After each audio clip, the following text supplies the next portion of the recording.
इंसो लिसिंग अनिगा सुबना तरागा माथोइदगी लिबर्टी थिएटर कक्सिंगा अगांग स्कूल अगांग सिंगयोगा theatre workshop 30 day theatre workshop for school children हाइदना ngasi फावा पांगथोकदो लागे वर्कशॉप असे पांगथोकपगी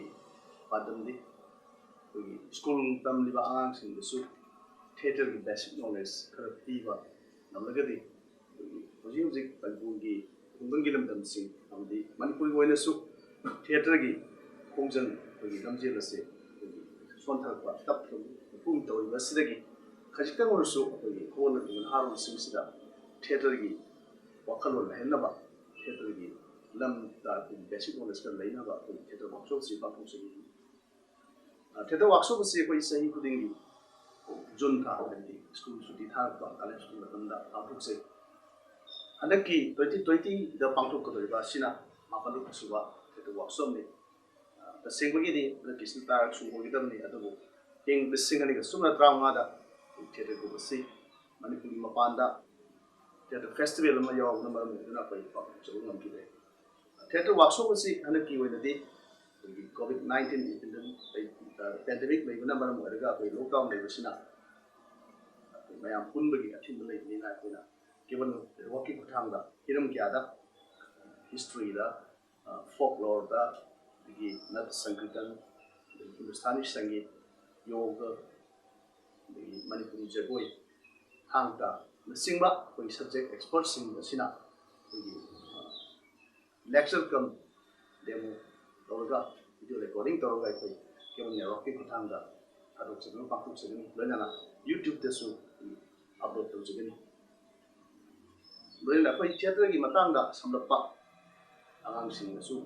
बेसिक नॉलेज खर लेहुनबा पाखम खरग थमजगे थिएटर हाइबसी आर्ट कला मयाम अमा पुंसलगा पेंटिंग्स म्यूजिक क्राफ्ट सिंगबा मयाम अमा पुंसलगा सेमबा फॉर्म मखल मनी आर्ट मखल मनी अदुगा थिएटर असी थिएटर हाइबसी करिनो हाइगदी म्यूजिक पुंसिगा यामना म्यूजिक पुंसिदा थोलिबा थोदो वाथो नत्रगना अखोई वखन सगतपा मदुसु अखोई म्यूजिक पुंसिगा यामना मरी लेदबा वारी सिंग अदु अहिंबा आर्टिस्टना अहिंबा ऑडियंस सिंग ममांगदा music song paintings light dance costume makeup सिंग यावगा अककनबा मतम मनुदा उत्पादोतने जेजी थिएटर हैना लौलरी थिएटर हरपगी कोई समलपा वारोला वेस्टर्न थिएटर कोई नोचुलोगी थिएटर हाइजबता अमसे कोई ग्रीक की फिलोसोफर एरिस्टोटल ना हायम मतुंगिना 384 लेकिन 332 BC असिफाउगी मनुंगा ग्रीक की सिटी स्टेट एथेंस तगी ओरकबी हायना फेमसै अदुगा एरिस्टोटल ना इरंबा पोएटिक्स एरिस्टोटल पोएटिक असिना वेस्टर्न ड्रामा की Bible of the western drama हाइजबता वेस्टर्न ड्रामा की थ्योरी ना इरंबा हायना हायना फावो लंगरे इंडिया की कंटेक्स्ट लाक्सर बहुत दम दे कोई इंडिया की ड्रामा से कोई संस्कृत थिएटर आइटम मसी हन हनबा ओइना बेरंबा थिएटर नि संस्कृत थिएटर सिटी कोई ग्रीक अमरी रोमन थिएटर सिना मफान सपोर्ट अदब मतुं सिदा सपोर्ट करी असी कोई फर्स्ट अदुगा सेकंड BC बिफोर क्राइस्ट की मतम सिदा होरखिबने अदुगा थिएटर हाइबा वहाय असिमक्ति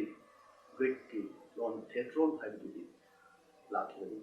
मसी आथदे येमभम कोई कुनी गुम्बा मफम मसी को थिएट्रोन हैना कोई ड्रामा कोई ग्रीक लोन दा सिनै इंडिया को इन ड्रामा की मतम दा इरंबा लारी हारिगदी कोई भारत में इरंबा नाट्य शास्त्र से Bible of the Indian theatre and लौलन अदुगा हौजी हौजी कोइना उरिबा सथलिबा थिएटर की मोंग तोसदी संस्कृत थिएटर की मोंग उतोपतोपा मोंगनी अदुगा कोइना हौजी तौरिबा उरिबा असिगे कोई ब्रिटिश की इंग्लिश लोग की थिएटर प्रोसियन थिएटर लोसों की थिएटर कोई प्रोसियन थिएटर हाइबनी फलांग मरिना क्वेश्चनबा अदुगा फलांग नाकलमा फातोगा सानबम स्टेज सेमगा सानम मोंग सिगे प्रोसियन थिएटर एंड कोई इंग्लिश खानरी बासी मसी प्रोसियन थिएटर से इंडिया दा मतम क्रम दा लाखबगे हाई मतम सिदा रशियन की singer, writer, musician so ba Herasim Laptep haiba pam kham magna English ki band namagi music band namagi kan singer kam haks India da 1785 ta seventy magna han da Madras port to no mutunga mahal Kolkata da naga Kolkata da magna Kolkata gi local school namagi baza Goloknath Das haiba da Sanskrit Hindi Bengali Tamil mutunga magna play English ki play ni ko love is the best medicine heaven me aduga the disguise have ani isma Bengali the translate torga Bengali actors in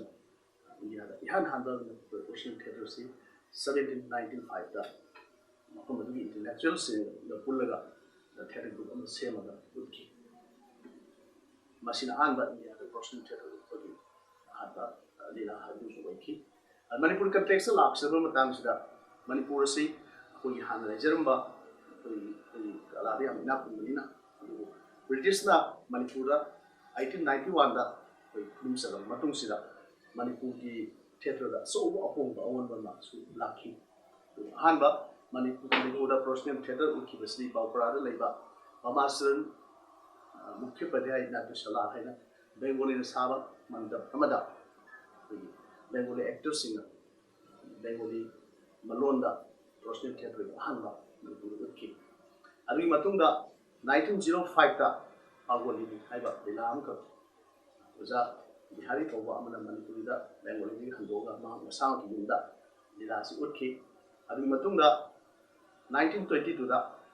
laimem da ibon mala kogi Narsima haiba ahanba dilama ire aduga 1925 da Sarangpur da dilasi ukhi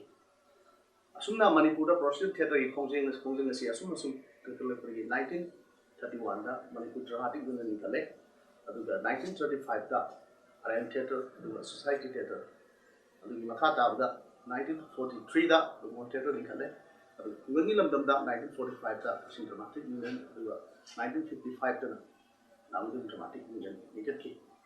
asumna matamadu da kogi professional theatre ki khongjeng asi yamna pam na sin yengren makha sum chathar kusila 1970 matungda Manipur theatre awon wa apong chawbong laki modern theatre chawba function section kuna anuba matamdu director ajut tare uda tanhaila da tan khyam uda amana sir khai to ni hum sigi matamda Manipur modern theatre ni no changaki adugi manung sida da kanhailam gi kala theatre amadi Ratan Thyam gi Boros Repertory Theatre sanani sigi dilasing asi pithribi gi mafam kya da uduna Manipur gi pithribi da malem da theatre gi tidam thara si bhawa amtuna nai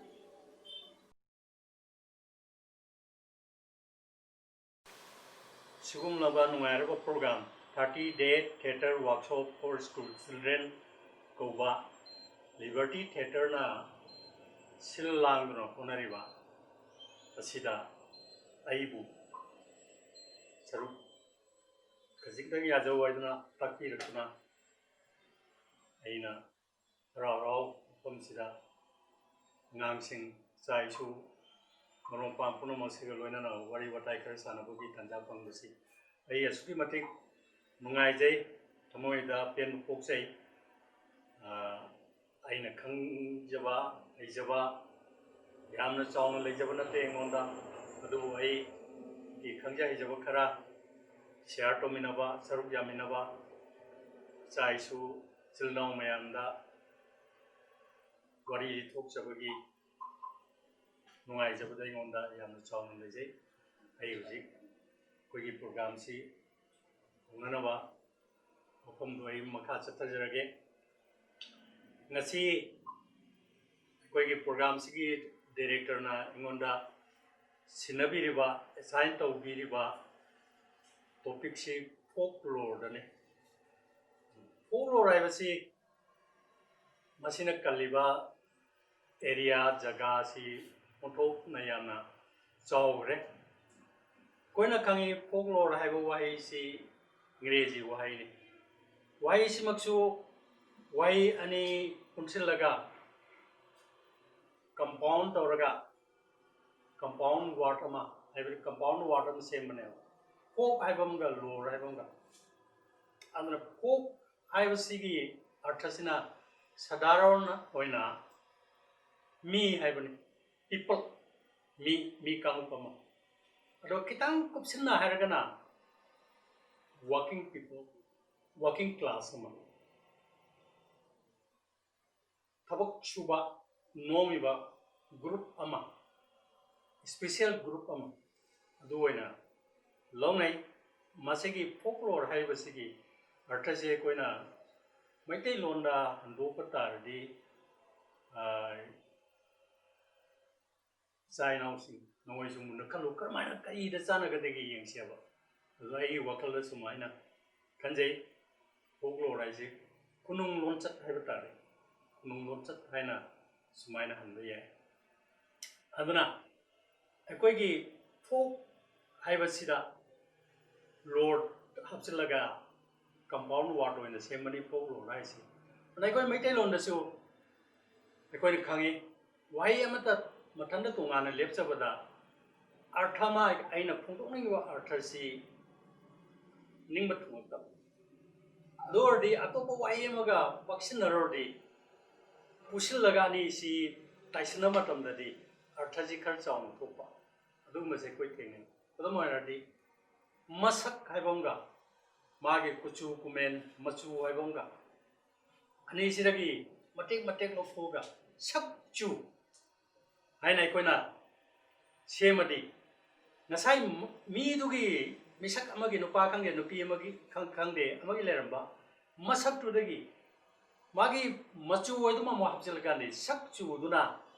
talai si masak mawong machu magi thokchak wangang sangang bebar alon chalon pulap cover tongna honare sakchu si adumaina yum haibo wai ama khak leramba si yumduna koina arthasi pungdo pungamakta aina hainingi wai si yobunga makra kai haibo ngolere kai duna so aina hainingi wai du sina kai haibo wai du sinar gaina pungdoni wai du yobunga maktradi yum kai ani si punchela kanadi yum ga kai ga ni punchela kanadi magi premise precinct leiba hingon saman yum kai pukri madugi manunga leiba sang mayamama akoiba magi ingreji da haraga precinct premise adugi saktama mai koina khangalle ualle aduna folklore haise folk haibamga lore haibamga punsilaga khara pakthok chapthungnaba adugumba sinar ko waini ana folk haise aina ngasai ahanbada haigre mi haibani mi kangba haibani aduga folk si sinari ba wai dictionary ni piri ba folk er thase koina thima tamda ai mai pang sinabu ya my folks haradi address story folks haradi aigi miyam aigi marma pam punaba my people haibane folks hasi address story kan akoi da maite londa harer madu kariya na athan ba ya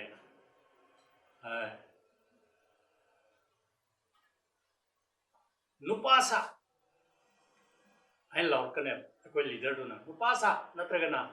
leibang macha sa hai na athan ba ya folk sar kan ado akoi kakchingi loan oiba kakchingi oiba loan da di kari haina ramni nabda nasa iposa sumain haina ram hansingna koi thabama horum daida lao isa inau sa mayam lao haina koksal matangda nasa iposa sumain hai asi folk ni folk ki masal lamane sumaina akoi folk si ju karamba artha da moksi no yai folk ai si na how are your folks they are quite active smile how are your folks I did Peren होइन खनो नै नमाना पा आल मनु करम हाइ लेरिगे हाइना हंगे हरदी how are your folks how are your parents I bani seng haradi adu adum khangnai ingreji da how are your folks hardi they are quite active now ji moya kannai lady sumaina adu khangnai aduna koigi foki arthasi ipet sasa nawai laiba mayam daina khar khangan bagi wahi mani adum pongdoi mathangda low rise na karida laige na karimo particular post amagi information madudagi phangba yab knowledge loksing madudagi khangba yab paw loksing adu paire lai post ama madu napta lai balo maduni low gi post na amna mi gi khunung gi mi koi mi sigi marak sida leiram ba asida madara paktuna lejaraba moigi loksing aduga madaragi phangba ba paw maya mama ani si punjila ganda folklore hai si punjila kana ke tawena ekogi mioi ba kangbo me particular mi kanglup ama agi khunai ama leipak amagi region amagi natragana lamkhai amagi leriba mi kanglup tugi moigi chanarol adagi moigi alon chalon hingbagi punsigi mo sina singba mayam ai koina phungba yaba lambi mayam am lai madu mayam khumjil lakpagi thobok tu karina purupage na folklore haisna pore ana folklore se khangdaba soya yadabani folklore du sina ai koigi mi kanglup amagi moigi wakhal punging moi loksing moigi saktam du phongdok na na ba mi do uthok na na ba macha gore atopatagi lakpa mina su moigi folklore si uraga moigi chanabi mayam si uraga mi edugi punsi maiding moi khunai duna palamiba nimbal kaiban moigi wakhal kari lei moigi moral kayam wangi nemi haibar chingbasi mayam ama folklore dugi pangal na putori me aduna folklore haibasi koina nainar ko matamda handa oral literature or oral aikoigi chinna haiba chinthang chinbung na purupa literature koi nei ana oral literature ki manung se kari kari lakena thaina gi ariba pai pu dagi chinthang ko thang lina rupa wari sing madu achumba thodok to oi yai adagi asemba thodok ki oi yai masigi manung se mit ka haiba legend ga haiba adagi phungawari koi folk tales haiba adagi koi fable wari lady adagi parable lady adagi sigumba koi praman panthai phagi jogai mayam si sigumba si koi oral literature manungda folklore sida koi nainar pada masi oral literature oina chinbungi oina lapa chinthang ko thang oina pari puri samtharaga sumla kharba an chinguna linar pa ngangnar pa moina ngangnar pa praman panthai pauro adagi sanari bo pakhong adagi miona bhap tanana ba loksing takpa adugumba wari makal si mayam punamak si masi oral literature soina folklore gi manung se koina naine adagi mathang tarpada ai koi kari wena naina ge na koi material folklore material pot oina naine poloi naina bisi kari de ge ka yum sa kai sa de ko akoi lai ba yum sa kai sa ji uji akoi lai ba yum sa kai sa je koi gi pai pu ngasi daina chahi yang kai bu mamangda lai ba yum sa kai sa du khenai adu mamangda chahi cha gi mamang lai ma du ka mo su khenai aro hujikti akoi sari ba yum si adi modern hujiki yam sophisticated oi ba pada ba yum kai mayam ma city achauda adagi अचौ अचौब देश चौखलब lump कयाद सानगी बादुगुंब yum कई मयामदुगी मौंग अखोइना सारगा लाय पुरे अखोइ मिचर उरे सिगी ममांगदि अखोइ Meitei yum सायदम लेरमेबा Mongol तारगा उखोक्ते नारगा चुम नारगा ममांगदा थोंग मतम फालगा अदगी नाकलोयते थोंगाव हम तपाटबा का नारगा Meitei yum सा को यदुगी युम सा मयामदु मदु फोकलोर मचा अदगी अखोइना होजिक सिनरबा पोर्टसिंग असे मासे कोई फोकलोर अखोइ लौ सिंग उबदा कोई करी सिनै योपाक सिनै अखोइना पाइब योपाक सिगा कांगपमना पाइब योपाक का मानदे मोइना पाइब थांग तेन ता मोइ खुजु खलाइ मोइ थांग मौं मानदे अदुगा लान सोनो मतम कोइना करी पाइ कोइ नंबु पाइ तेन पाइ ता पाइ आराम बाइ पाइ अदगी अखोइददि गदा गाइ पाइबगे कोइ मैतै कोइ फोक सिददि कोइ फोकलोर सि मनुंगददि कोई ग्रुप सी मनुंगददि गदा गाय पाइबदु योसुक गाय पाइबदु क्या चनदे अदुबु रामायण महाभारतदि कोई योसुक गदा पाइबे वारी से अदुम तानरिसिनि अदुना मासी फोकलोरने मासी मयाम से कोई मेटेरियल फोकलोरने मेटेरियल कल्चर दा कोई थिरेमि मेटेरियल कल्चर कदा अदगे तो पमना कोई परफॉर्मिंग आर्ट्स ले परफॉर्मिंग आर्ट्स फोकलोर कमायना कोई जगोई सी फोक आइदि कनो मियामनि अदु मियाम होरगा साबा मयाम अमा पुनसिलगा फजना नबा आइदि लांगगा मोइगी चनबी ओइना अतै लमददि क्या तोंनदबा अखोइ स्वाइसदा खुनाइदुगी मनुंगदुदा रिजनदुगी मनुंगदुदा जगोई मोंगदु सानरपा खुनुंग इसैदु सानरपा इसै सैसक अदगी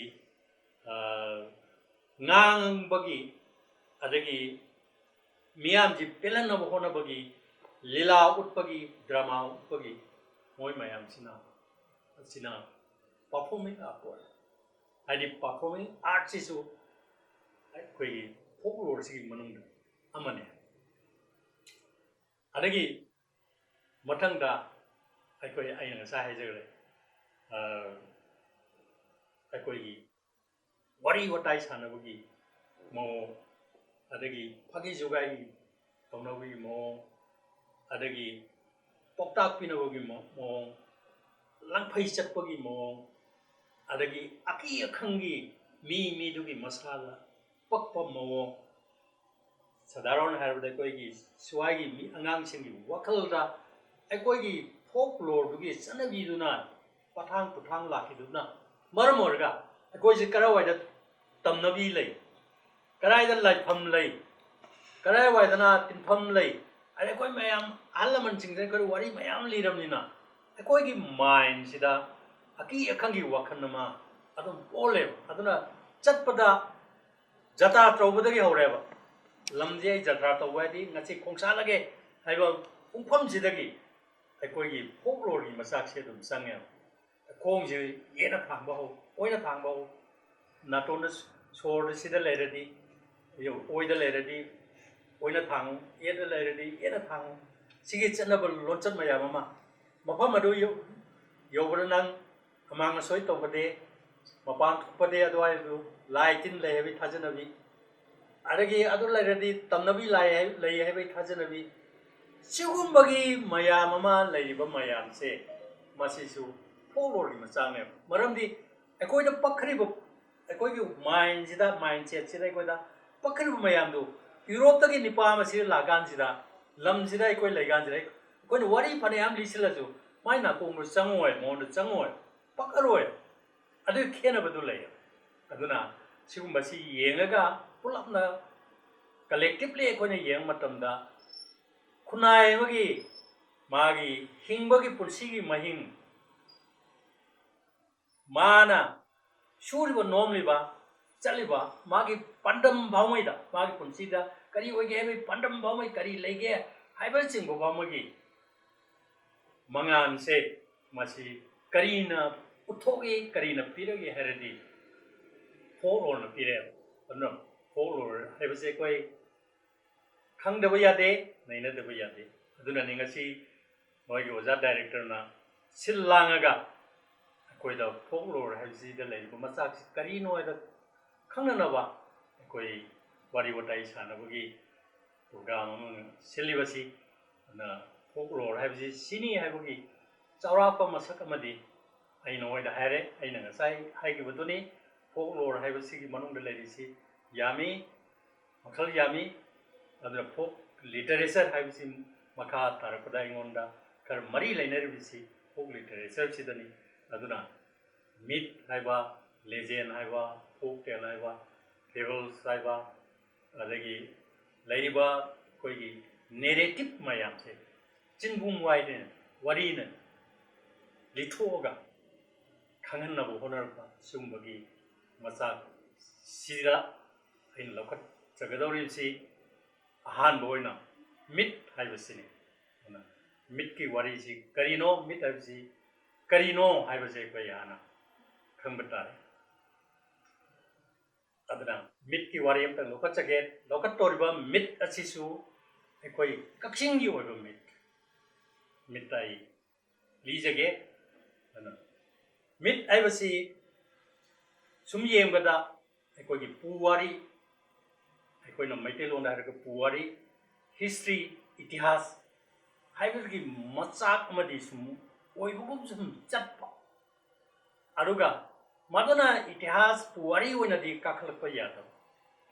ꯑꯗꯨꯒꯨꯝꯕ ꯄꯣꯠꯁꯛ ꯑꯃꯅꯤ ꯋꯥꯔꯤꯁꯤ ꯃꯌꯥꯝꯅꯗꯤ ꯌꯥꯝꯅ ꯄꯥꯝꯅ ꯂꯤꯅꯔꯕ ꯋꯥꯔꯤꯅꯤ ꯑꯗꯨꯅ ꯃꯤꯠ ꯍꯥꯏꯕꯁꯤ ꯀꯔꯤꯅꯣ ꯋꯥꯠ ꯏꯖ ꯃꯤꯠ ꯍꯥꯏꯅ ꯑꯩꯈꯣꯏꯅ ꯋꯥꯍꯪ ꯑꯃ ꯍꯪꯉꯁꯦ ꯋꯥꯠ ꯏꯖ ꯃꯤꯠ ꯍꯥꯏꯅ ꯍꯪꯉꯗꯤ ꯑꯟꯁꯔꯗ ꯀꯔꯤ ꯍꯥꯏꯒꯦꯅ ꯃꯤꯠ is a traditional or legendary story, usually concerning some being, hero, or events. Maduga mari lainaba. Aduda ikoi wari lirkadam. Wari ama sakalakadam. Aduga masigi wari se koi especially kanaga mari lainan gine daiti ama lai natragana moigi right mathomangam natragana phenomenon of nature aikoina lambada waraba phangma ngamdraba akoi wakalna thungma ngamdaba adumba lonchat ka mari lainaba makaka madu sagalkane aduna ꯃꯤꯠ ꯍꯥꯏꯕꯁꯤꯒꯤ ꯑꯩꯈꯣꯏ ꯃꯔꯨꯑꯣꯏꯕ ꯃꯗꯨꯗ ꯃꯄꯨꯡꯗ ꯑꯩꯈꯣꯏꯅ ꯎꯒꯗꯧꯔꯤꯁꯤ ꯀꯔꯤꯅꯣꯗ ꯃꯤꯠ ꯍꯥꯏꯕꯁꯤ ꯋꯥꯔꯤ ꯑꯣꯏꯅꯗꯤ ꯂꯤꯅꯔꯗꯧꯔꯤꯅꯤ ꯀꯅꯥꯒꯨꯝꯕ hero ꯑꯃꯒꯤ ꯅꯠꯇ꯭ꯔꯒꯅ ꯊꯧꯗꯣꯛ ꯑꯃꯒꯤ ꯉꯁꯥꯏ ꯍꯥꯏꯈ꯭ꯔꯤ ꯑꯗꯨꯒ ꯊꯋꯥꯏ ꯄꯥꯟꯕ ꯑꯣꯏꯅ ꯎꯕ ꯑꯃꯒꯤ ꯃꯔꯝꯗ ꯑꯩꯈꯣꯏ ꯋꯥꯔꯤ ꯑꯣꯏꯅꯗꯤ ꯂꯤꯅꯔꯒꯗꯤ ꯑꯩꯈꯣꯏ ꯆꯠꯇꯣꯔꯦꯕ ꯇꯧꯕꯗꯨꯒꯤ ꯃꯗꯨꯒꯤ ꯋꯥꯔꯤ ꯑꯗꯣ ꯃꯗꯨ ꯑꯆꯨꯝꯕꯗꯤ ꯁꯣꯏ ꯑꯣꯏꯔꯔꯣꯏ ꯗꯤꯇꯔꯃꯤꯟ ꯇꯧꯕ ꯌꯥꯕ ꯂꯦꯞꯊꯣꯛꯄ ꯌꯥꯕ ꯋꯥꯔꯤꯗꯤ ꯑꯣꯏꯔꯔꯣꯏ ꯑꯗꯨꯒ ꯅꯦꯆꯔꯒꯤ ꯑꯣꯏꯕ ꯄꯣꯠꯁꯛ ꯑꯃꯅ ꯍꯥꯏꯗꯤ ꯃꯍꯧꯁꯥꯒꯤ ꯑꯣꯏꯕ ꯄꯣꯠ ꯑꯃꯅ ꯈꯨꯗꯝ ꯆꯥꯡꯗꯝ ꯄꯤꯔꯒ ꯁꯤꯗ ꯂꯩꯔꯦꯅꯦ ꯍꯥꯏꯅ ꯑꯦꯛꯁꯄ꯭ꯂꯦꯟ ꯇꯧꯕ ꯌꯥꯕ ꯄꯣꯠꯁꯛ ꯑꯃꯁꯨ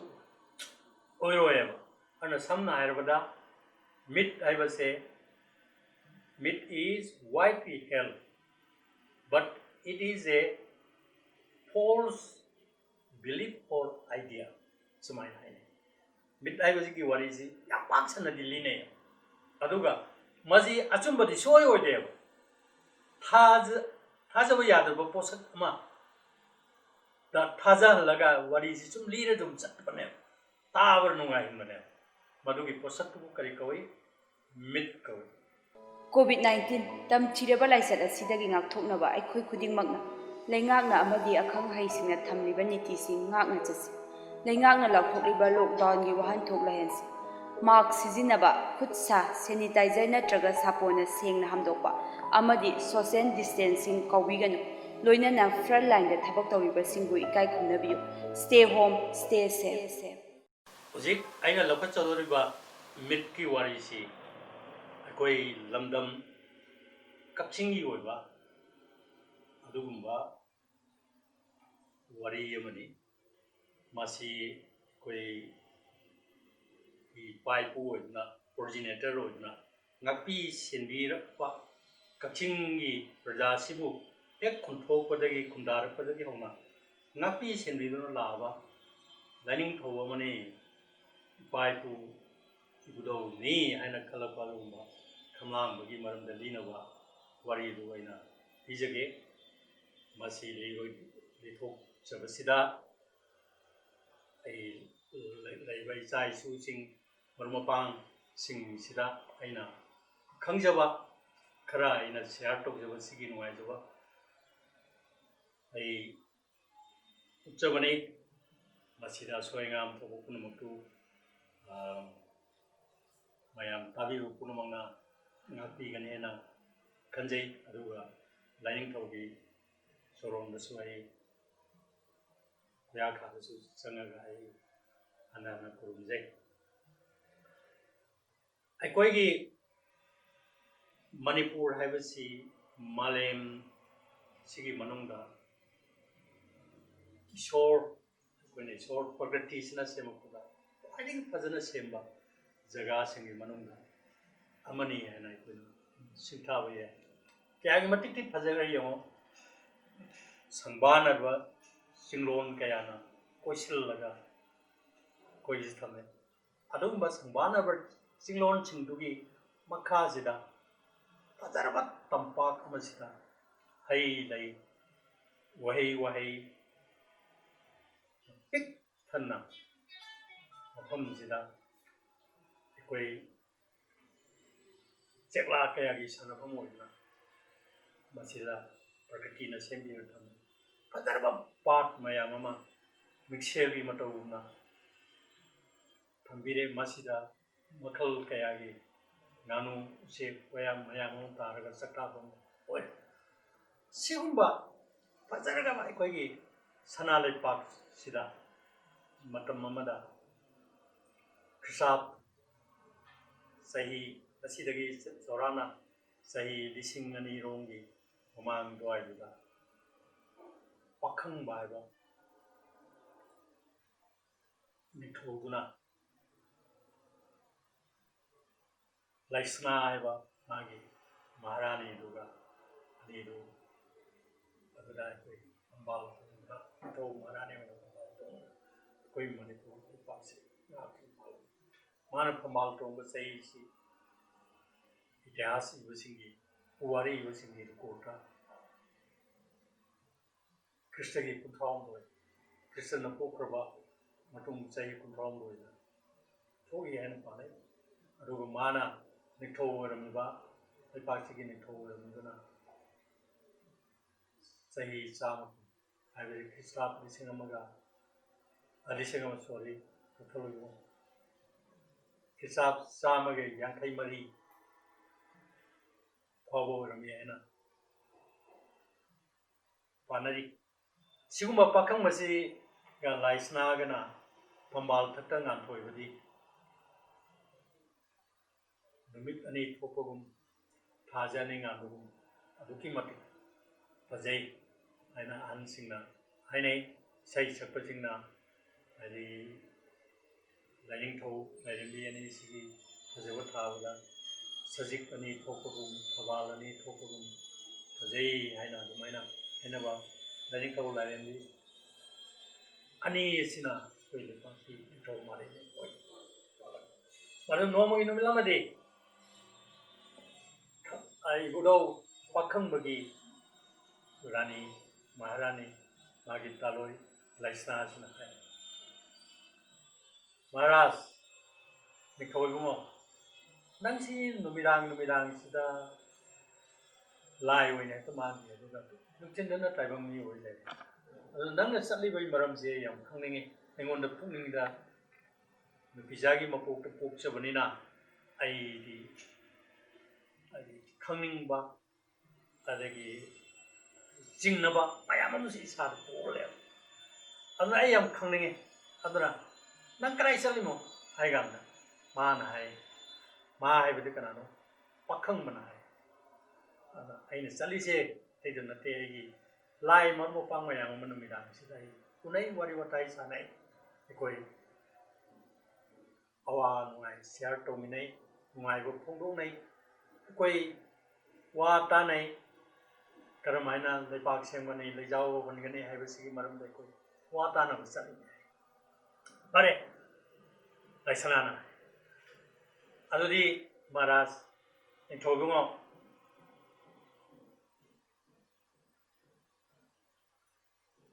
Maharaj ki marum pangoi ba lai mayam ai am tang sak khangjan ni re na ai bon tadi kangan di pedo ge ado pakam na opet to ro kum kali no irai lai ro ko ni na yam lu kali kali pai ai kangan ge yam no chaw ba thodu am ga loi na nai nang kangan ba ta re kangan ge ko ai no mas kangan ge ko ai no ma sumaina magi taloi oi bi tani oi bi laisna gi mapam na mana koya gi ru matungina ya gi matungina mana koinau ta ba sumba silarang to la yam lai man ko ru mana pau sia le lai mai am si pau sia le mai ma ko pang hai bun ma khatta sajibugi pankalpa mo pankalpa nongja ma khatta kangjai sanan se lai mai am si kangjai sanan se phare na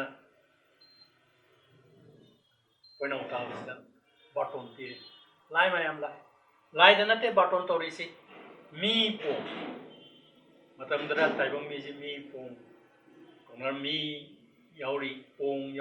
pong ai da ta patagi brahma arapa mo gwang gai ba adui des ke lapa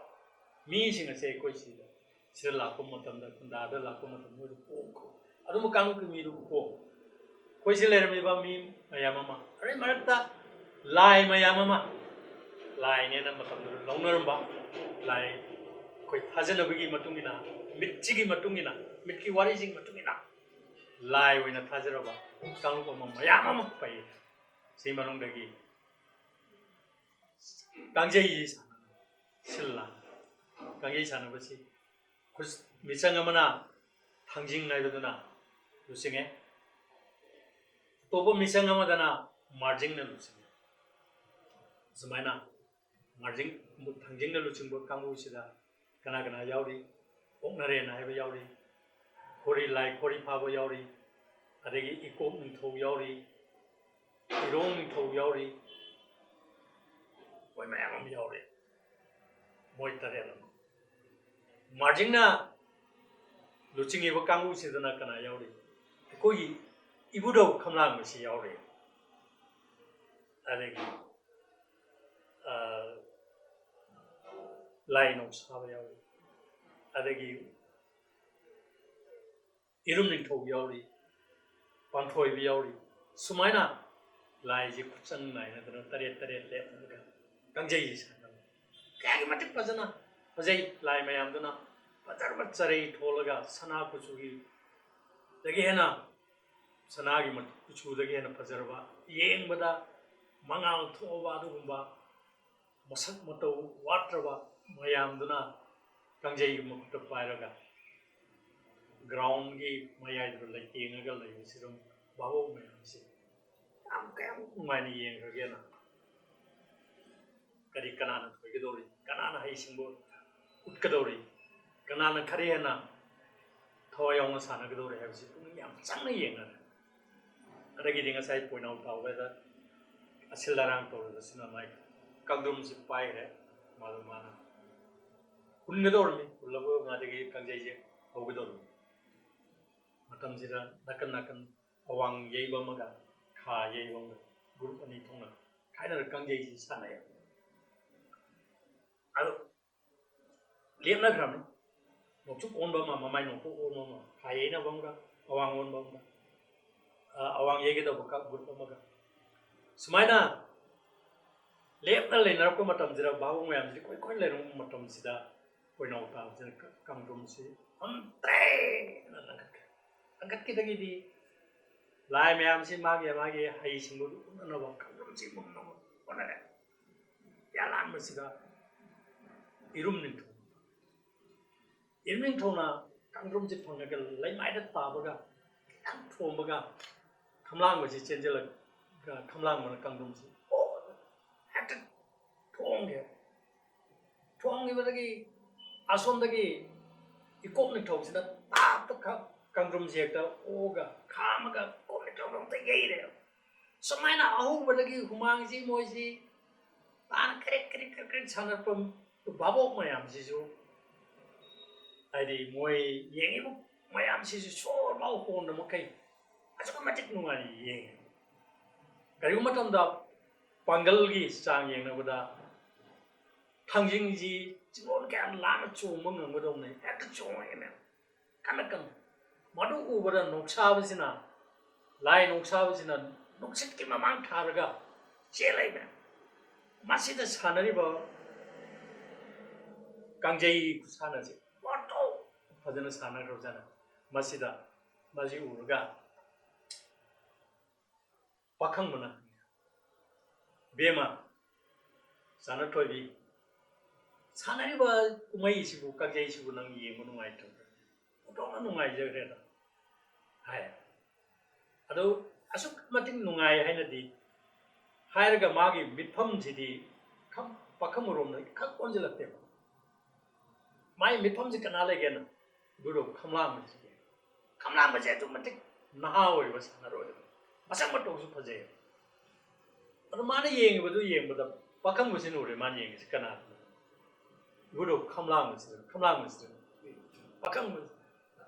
ꯄꯥꯈꯪꯕꯁꯤ ꯄꯦꯟꯈ꯭ꯔꯦꯕ ꯈꯨꯕꯥꯛ ꯈꯨꯏꯌꯦꯕ ꯈꯝꯂꯥꯡꯕꯒꯤ ꯐꯖꯕꯁꯤ ꯎꯕꯗ ꯍꯦꯛꯇ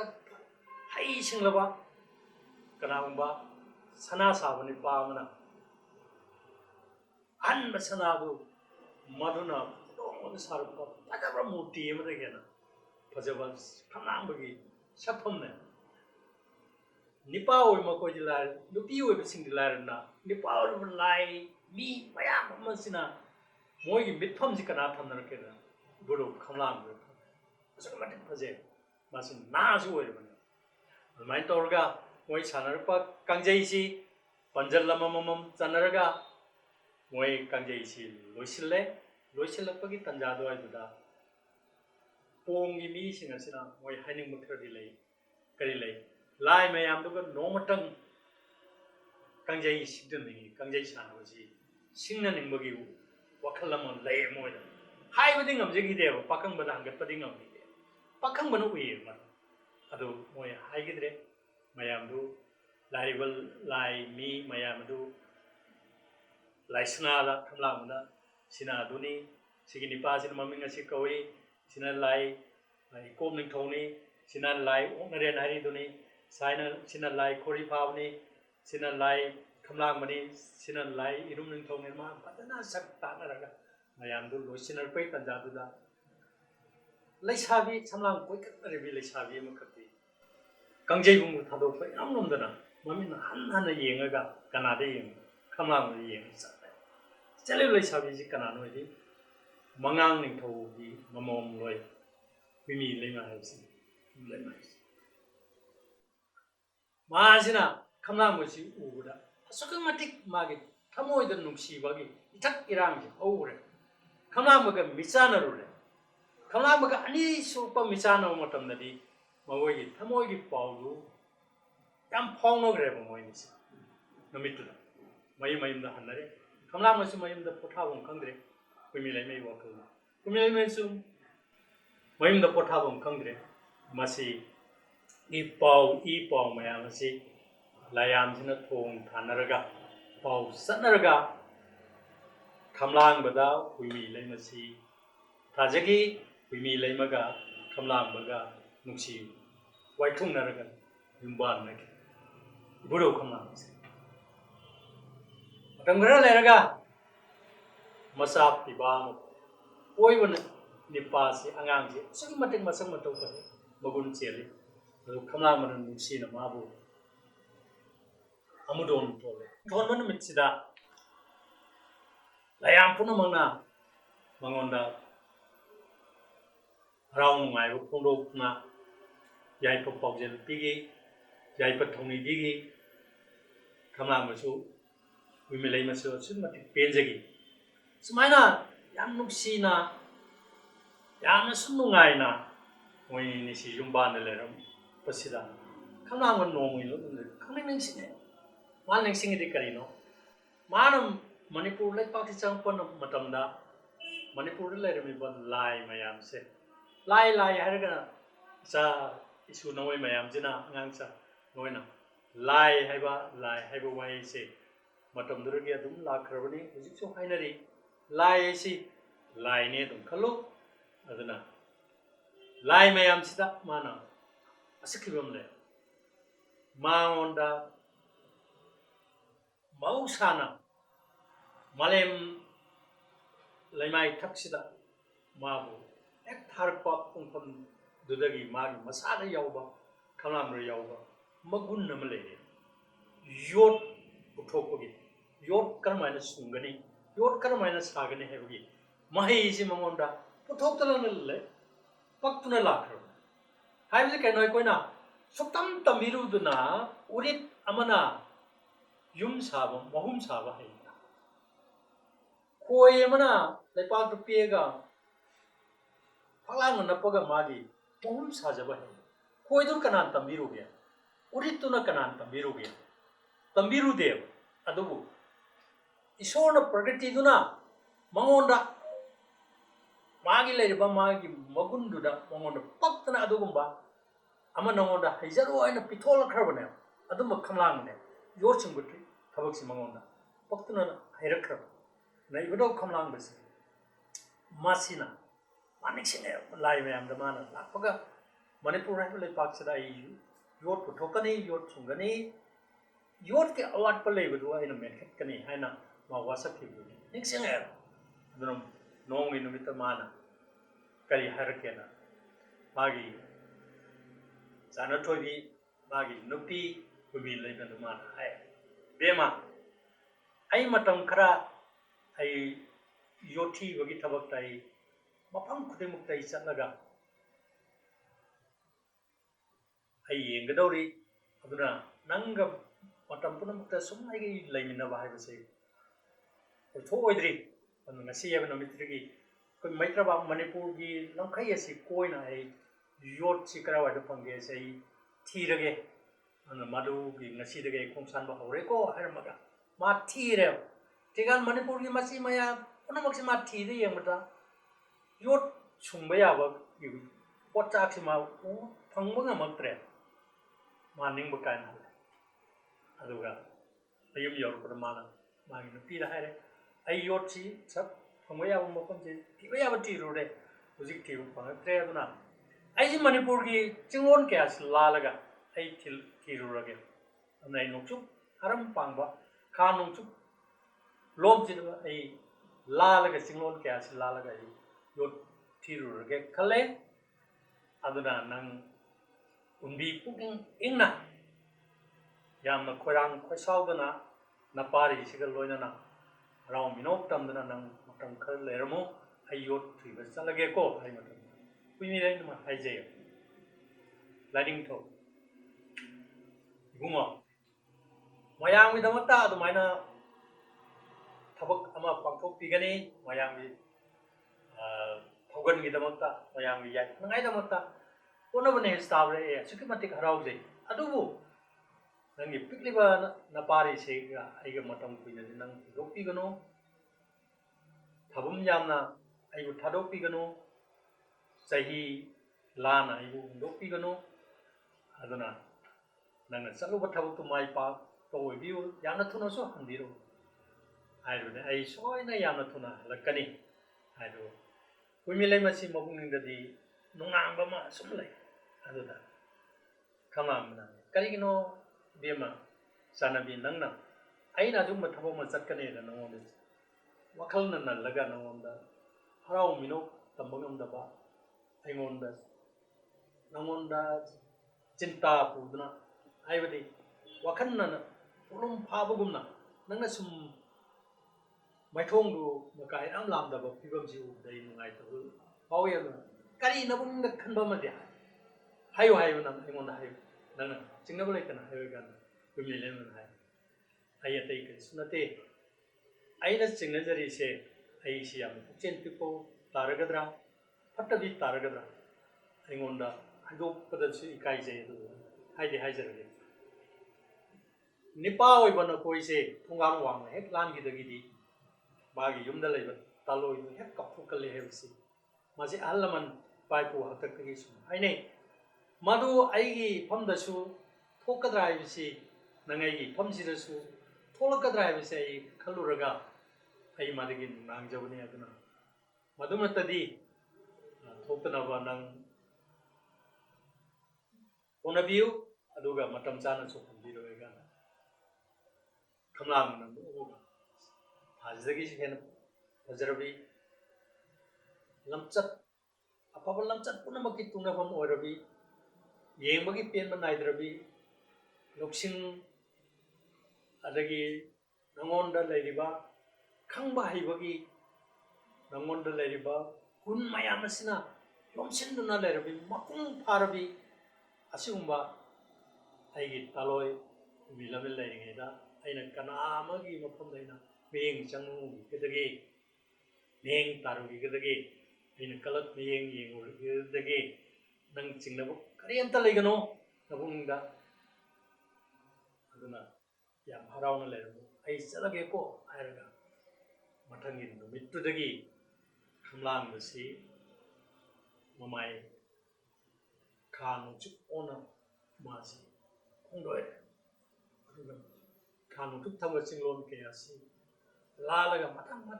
ꯃꯊꯪ ꯂꯥꯜꯂꯒ ꯂꯥꯛꯄꯗ ꯃꯥꯁꯤ ꯈꯣꯡꯅꯥꯡ ꯂꯩꯄꯥꯛ ꯑꯗꯨ ꯌꯧꯔꯦ ꯇ꯭ꯔꯤꯄꯨꯔꯥ ꯀꯧꯏ ꯈꯣꯡꯅꯥꯡ ꯂꯩꯄꯥꯛ ꯑꯁꯤ ꯀꯔꯤꯒꯨꯝꯕ ꯃꯇꯝꯗ ꯇꯈꯦꯜꯁꯨ ꯀꯧꯏ ꯃꯩꯇꯩꯁꯤꯡꯅ ꯇꯈꯦꯜ ꯂꯩꯄꯥꯛꯁꯨ ꯀꯧꯏ ꯑꯗꯨꯅ ꯇ꯭ꯔꯤꯄꯨꯔꯥ ꯍꯥꯏꯕ ꯂꯩꯄꯥꯛꯁꯤ ꯂꯤꯅꯔꯤꯕ ꯋꯥꯔꯤ ꯃꯤꯠꯁꯤꯒꯤ ꯃꯇꯨꯡ ꯏꯟꯅ ꯄꯥꯛ ꯆꯥꯎꯏ ꯑꯗꯨꯒ ꯏꯇꯤꯍꯥꯁꯀꯤ ꯄꯔꯤꯡꯗꯁꯨ ꯄꯨꯋꯥꯔꯤꯒꯤ ꯑꯁꯦꯡꯕ ꯄꯨꯋꯥꯔꯤꯒꯤ ꯄꯔꯤꯡꯗꯁꯨ ꯇ꯭ꯔꯤꯄꯨꯔꯥ ꯍꯥꯏꯕꯁꯤ ꯍꯧꯖꯤꯛꯀꯤ ꯑꯩꯈꯣꯏꯒꯤ ꯕꯪꯒ꯭ꯂꯥꯗꯦꯁ ꯍꯥꯏꯔꯤꯕꯗꯨꯒꯤ ꯁꯔꯨꯛ ꯐꯅꯌꯥꯝꯅ ꯆꯥꯎꯅ ꯀꯣꯜꯂꯒ ꯇꯝꯄꯥꯛꯀꯤ ꯁꯔꯨꯛꯁꯤ ꯒꯣꯝꯇꯤ ꯇꯨꯔꯦꯟꯅ ꯆꯦꯜꯂꯤꯕ ꯔꯪꯒꯣꯃꯥꯇꯤꯒ ꯍꯥꯏꯔꯤꯕꯗꯨꯗꯒꯤ ꯂꯥꯛꯑꯒ ꯍꯧꯖꯤꯛꯇꯤ ꯂꯥꯛꯑꯒ ꯁꯤꯂꯦꯠ ꯐꯥꯎꯃꯩꯒꯤ ꯂꯝꯁꯤ ꯂꯥꯛꯑꯒ ꯀꯁꯥꯔ ꯐꯥꯎꯃꯩꯁꯤ ꯁꯤꯜꯆꯔ ꯀꯁꯥꯔꯒꯤ ꯂꯝ ꯑꯁꯤꯐꯥꯎꯃꯩꯒꯤ ꯂꯝꯁꯤ ꯇ꯭ꯔꯤꯄꯨꯔꯥꯒꯤ ꯂꯝ ꯑꯣꯏꯔꯝꯕꯅꯤ ꯑꯗꯨꯒꯨꯝꯕ ꯖꯤꯑꯣꯒ꯭ꯔꯥꯐꯤꯀꯦꯜ ꯃꯦꯞ ꯅꯠꯇ꯭ꯔꯒꯅ ꯑꯩꯈꯣꯏ ꯑꯗꯨꯝ ꯑꯁꯤꯗꯗꯤ ꯂꯤꯔꯤꯕ ꯋꯥꯔꯤꯁꯤꯒꯤ ꯃꯇꯥꯡꯗꯨꯗ ꯆꯍꯤ ꯃꯇꯥꯡꯗꯨꯗ ꯑꯁꯤꯒꯨꯝꯕꯒꯤ ꯐꯤꯕꯝꯗꯨ ꯂꯩꯔꯝꯕ ꯅꯠꯇꯦ ꯑꯗꯨꯕꯨ ꯑꯩꯅ ꯃꯣꯏ ꯏꯆꯥ ꯏꯅꯥꯎꯁꯤꯡ ꯂꯩꯔꯤꯕ ꯏꯁꯨꯁꯤꯡꯗ ꯃꯣꯏ ꯃꯌꯥꯝꯗ ꯈꯪꯅꯅꯕ ꯑꯩꯅ ꯍꯥꯏꯕꯒꯤ ꯋꯥꯅꯤ ꯑꯗꯨꯅ ꯇ꯭ꯔꯤꯄꯨꯔꯥ ꯍꯥꯏꯔꯤꯕ ꯍꯧꯖꯤꯛ ꯑꯩꯈꯣꯏꯒꯤ ꯃꯦꯞꯇ ꯏꯟꯗꯤꯌꯥꯒꯤ ꯃꯦꯞꯇ ꯌꯥꯎꯔꯤꯕ ꯄꯤꯁꯤꯛ ꯄꯤꯛꯄ ꯃꯆꯥꯗꯨ ꯑꯗꯨ ꯅꯠꯇꯦ ꯅꯞꯇ ꯂꯩꯔꯤ ꯑꯗꯨꯗꯤ ꯆꯤꯡꯒꯤ ꯁꯔꯨꯛꯅꯦꯕ ꯑꯗꯨꯅ ꯍꯥꯟꯅꯗꯤ ꯇ꯭ꯔꯤꯄꯦꯔꯥ ꯀꯧꯔꯝꯕꯅꯤ ꯑꯗꯨꯅ ꯌꯥꯝ ꯆꯥꯎꯕ ꯂꯩꯄꯥꯛ ꯑꯣꯏꯔꯝꯕꯅꯦꯕ ꯇ꯭ꯔꯤꯄꯨꯔꯥꯁꯦ ꯑꯗꯨ ꯃꯨꯁꯜꯃꯥꯟꯁꯤꯡꯅ ꯂꯥꯟꯗꯥꯔꯦ ꯂꯥꯟꯗꯥꯔ ꯃꯇꯨꯡꯗ ꯑꯃꯨꯛ ꯕ꯭ꯔꯤꯇꯤꯁ ꯃꯨꯁꯜꯃꯥꯟꯅ ꯂꯧꯕ ꯌꯥꯕ ꯂꯧꯔꯦ ꯑꯗꯒꯤ ꯕ꯭ꯔꯤꯇꯤꯁꯀꯤ ꯃꯈꯨꯠꯇ ꯑꯃꯨꯛ ꯂꯥꯛꯑꯦ ꯃꯊꯪ ꯂꯥꯛꯑ ꯃꯇꯨꯡꯁꯤꯗ ꯇ꯭ꯔꯤꯄꯨꯔꯥꯗꯨ ꯂꯩꯍꯧꯕꯒꯤ ꯋꯥꯅꯤ ꯑꯗꯨꯅ ꯍꯧꯖꯤꯛꯀꯤ ꯑꯒꯔꯇꯂꯥꯅ ꯀꯣꯅꯨꯡ ꯑꯣꯏꯕ ꯇ꯭ꯔꯤꯄꯨꯔꯥꯁꯤ ꯅꯠꯇꯦ ꯃꯇꯝꯗꯨꯗ ꯇꯣꯉꯥꯟꯕ ꯃꯐꯝ ꯑꯃꯗ ꯔꯣꯡꯃꯥꯇꯤꯗ ꯑꯣꯏꯔꯝꯃꯤ ꯎꯗꯣꯏꯄꯨꯔꯗ ꯑꯣꯏꯔꯝꯃꯤ ꯁꯤ ꯑꯩꯅ ꯍꯧꯖꯤꯛꯀꯤ ꯃꯇꯝꯒ ꯆꯥꯅꯕ ꯐꯤꯕꯝ ꯑꯃ ꯑꯩꯅ ꯅꯉꯣꯏꯗ ꯇꯥꯛꯄꯒꯤ ꯋꯥꯅꯤ ꯑꯩꯅ ꯂꯤꯅꯔꯤꯕ ꯋꯥꯔꯤ ꯃꯤꯠꯀꯤ ꯄꯔꯤꯡꯁꯤꯗꯗꯤ ꯍꯧꯖꯤꯛꯀꯤ ꯍꯥꯏꯔꯤꯕꯁꯤ ꯆꯟꯗꯦꯕ ꯀꯣ ꯑꯗꯨꯅ ꯍꯥꯏꯔꯤꯕ ꯃꯇꯝꯗꯨꯗ ꯇꯈꯦꯜ ꯀꯧꯔꯝꯃꯤ ꯃꯩꯇꯩꯁꯤ ꯇꯈꯦꯜ ꯂꯩꯄꯥꯛꯇꯨꯗ ꯃꯇꯝꯗꯨꯗ ꯃꯥꯅ ꯊꯨꯡꯕ ꯃꯇꯝꯁꯦ ꯈꯝꯂꯥꯡꯕꯅ ꯊꯨꯡꯕ ꯃꯇꯝ ꯃꯅꯤꯈꯣꯝꯕ ꯍꯥꯏꯕ ꯅꯤꯡꯊꯧ ꯑꯃ ꯄꯥꯜꯂꯝꯃꯤ ꯑꯗꯨ ꯃꯥꯅ ꯆꯪꯉꯤ ꯃꯇꯝꯗ ꯍꯧꯅꯕꯤ ꯂꯣꯟꯆꯠ ꯃꯇꯨꯡ ꯏꯟꯅ ꯑꯩꯈꯣꯏꯒꯤ